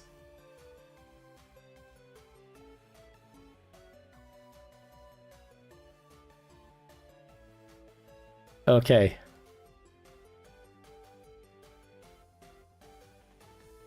Wonder what I should play today. You know, just as an afterthought for later.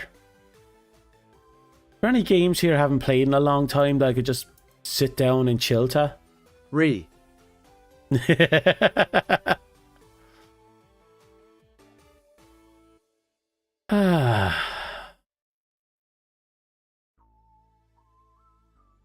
have Dark Souls. No, I'll grind that stuff off stream.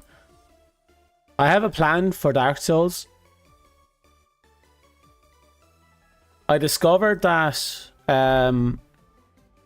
with my current lineup of attack and stamina, sorry, not stamina, attack and dexterity, I can use a Bastard Sword. Yes, I found out you can buy the Bastard Sword off a vendor that's available to me right now. So I bought the Bastard Sword, 2 of them, and I discovered that if you get it to +5, it has, including the scaling bonus, just a little bit more damage than the Drake Blade. So the Drake Blade has fallen off now because I'm able to actually make a +5 weapon. So the goal for now is to just let the Drake Blade, you know, sleep, and we go from there.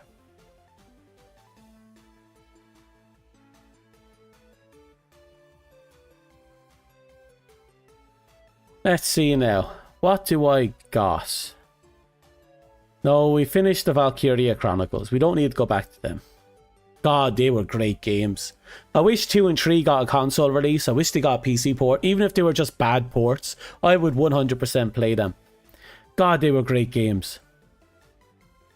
I got to play 2 because it got a Western release on the PSP. But my PSP died and I lost my data, and it is what it is. Then they gave me then they never gave us 3. It was exclusive to the East. So no global release of 3, which pisses me off because they put more emphasis to the dark side of air military, and they put a little bit more effort into the concept of Valkyries and anti-Valkyrie forces. It's all really important to my mindset. I'd really love to experience it.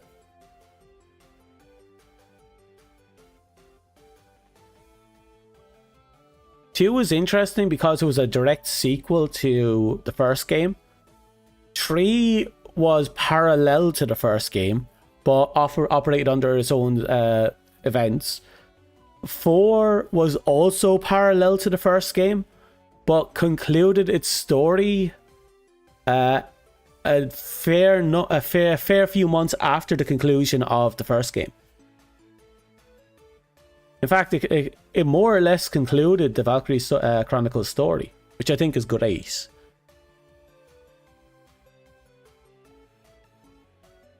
An indie relaxing game is fine as well. Something that speaks to me, screams to me, tells me to get the fuck off me ass and beat my own toenails in. What type of game screams that nonsense at me? It's not like we can play EDF 6 yet. Wait, actually, I want to check that. Is EDF 6 available? It's probably not, but if I can at least get it for pre-download, I'd be laughing.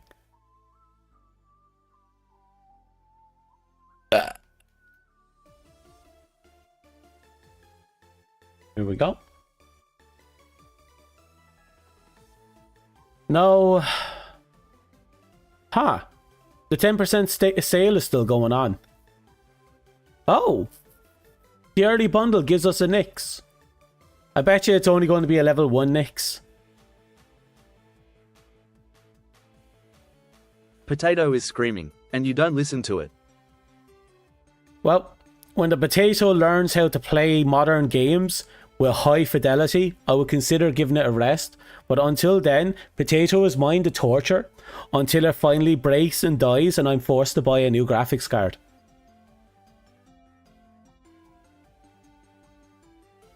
Ooh, Earth Defense Force 5 is 70% off right now. What's going on with these sales? Okay, now I'm curious.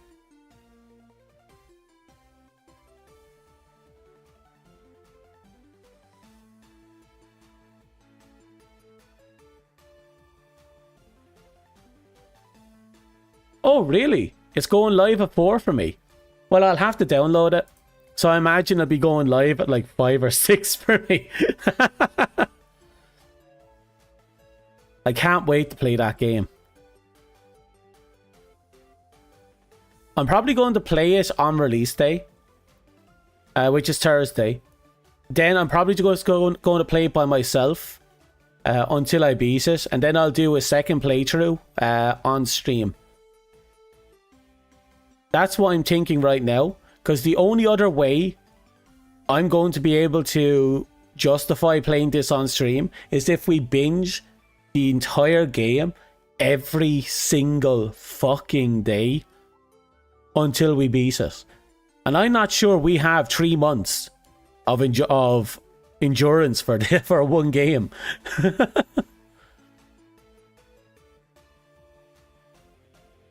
Because it'll be 12 PM for you unless there's a global time. Well, fair.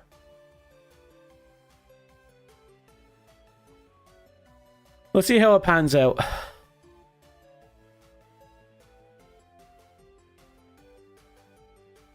What's on my wish list? No. Atomic Heart is 60% off. The Rift Breaker is 10 off. Penance 50. House Flipper 5. Party Animal 20. Pacific Drive? Oh. Gundam Breaker. Dave.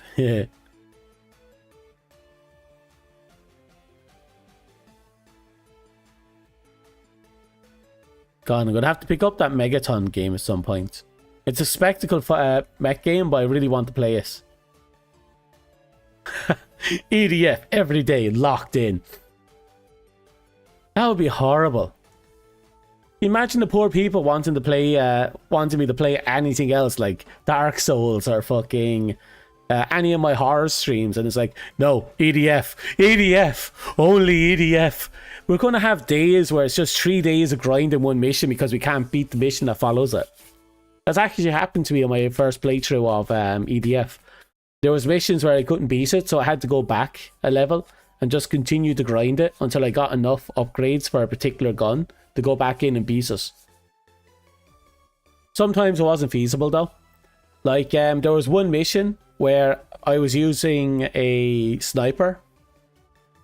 It was a nighttime mission, but because of the level range, the sniper's they stopped giving you weapons between certain levels for the sniper, except for one. And that weapon was a burst fire sniper rifle that shot 4 rounds with one click, pull the trigger. And while that sounded great, the damage reduction was nasty. So it was actually really hard to use. But damn, please stream something else. No. So yeah, straight up, I'm probably going to just play EDF by myself, and then once I finish it, I'll do a stream playthrough with everyone else. Plus, I feel if I do a playthrough with everyone else, by the time we get to that, all the other streamers have probably finished the game or abandoned the game. So I would be the only one there, willing to tickle that itch. Tickle that itch. That just sounds weird. For anyone looking to get a bit more EDF6 in their life. After the fact.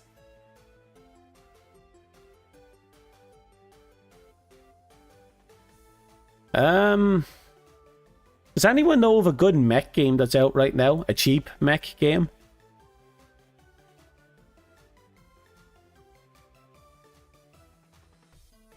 Because heaven knows, I really do want to play a mech game. Oh. No, we haven't done. Maybe we should explore a little bit more into No Man's Sky. Because we're moving ourselves out of the universe as slowly as we can. In the other direction. We're not going into the center, we're going away from the center. It's proven to be a bit difficult. There seems to be this weird curve that we have to follow to get out. We could do that. But at the same time, I'm not feeling it. I've been hearing that a lot of people are complaining about Once Human's roguelike feature. Like, after what, a month? They wipe progress. With the exception of minor things like unlockables, blueprints, stuff like that. But you lose your base and all that other stuff. But I think you keep your house.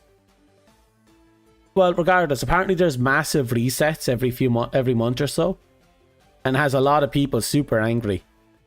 So there's people coming into the games like, I'll do it for one season and then I won't play it again. And I'm sitting there thinking, wow. But apparently the concept of roguelike MMOs is really difficult for people to wrap their heads around. Which makes perfect sense when you think about it. We'll see how it pans out. Because we won't know what it's going to be like until after the first reset. So it could either be really good or really weird, but it's forcing a concept that people don't know how to react to because they've never seen it before. So we'll wait and see how that pans out.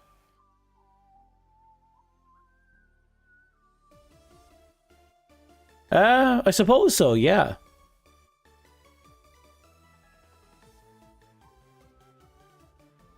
Well, I think Rust is... What is it? Would Rust count as an MMO?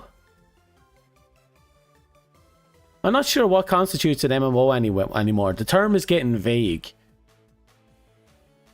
Massive multiplayer online. I suppose it's just, if it's online and it's big, that's all you need. Yeah, it's an MMO. Oh! I just found another HoloLive game. That's going into my library.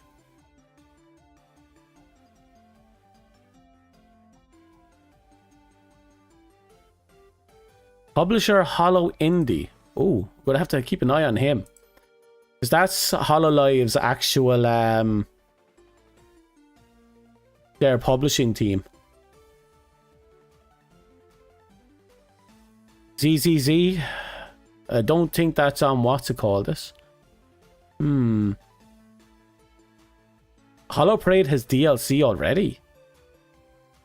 The fuck is Hollow Sniper? Oh, wow, okay. That's Hollow Sniper. Okay, backing out. Do I want to? I could. What type of combat does ZZZ have? I know it's arena, it's, what was it, switching, but what's the melee, so the actual input buttons like? Is it just one button that you're constantly hammering, or is there combinations of inputs? Or is there a, or is it all just counter switching?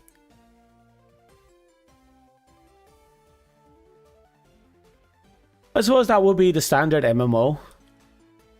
You know, grinding the hell and back for levels and progress. But at the same time, like, I think the only thing you really need to constitute an MMO is just to have a lot of people on screen at the same time.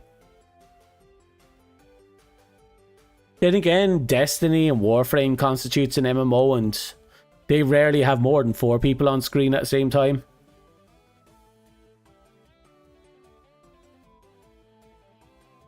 I see. So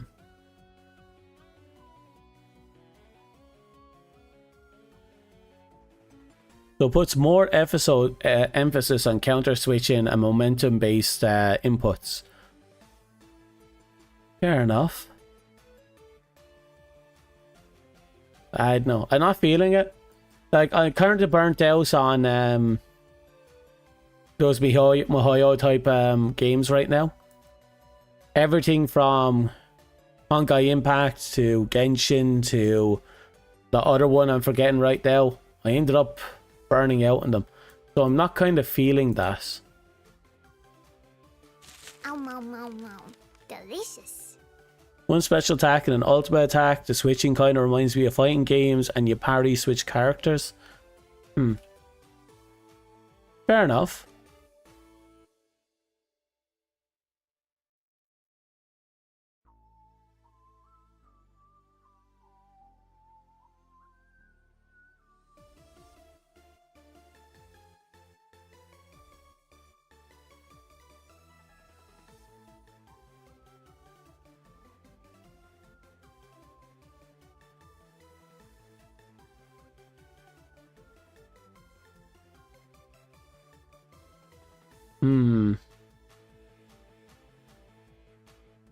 It's making me think of Honkai, but they pulled emphasis from put less emphasis on the.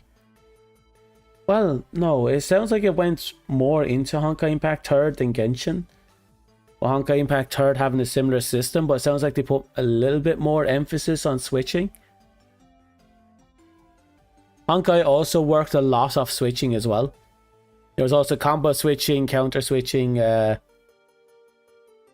but there was also a lot of emphasis on input combinations and special abilities.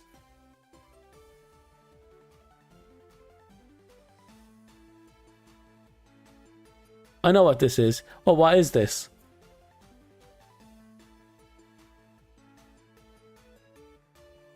The moment you don't know what to play because you're more hyped for another game. That sounds a little bit right as well, actually. There's also the issue, well, that's actually probably a major question. There's also the issue I don't know what to play. Like, I'm not feeling anything. Like, I want to play something I can shoot at, but I want to play a mech game, but I want to play something I don't have to think about. I don't want to play anything that has progress. At the same time, I want to play something that allow me to do something obscure, like a fucking roguelite. But at the same time, I don't want to play a roguelite, and I don't want to play anything that has me to think very hard about anything I do or think at all. I'm having one of those days, you know? One of those days.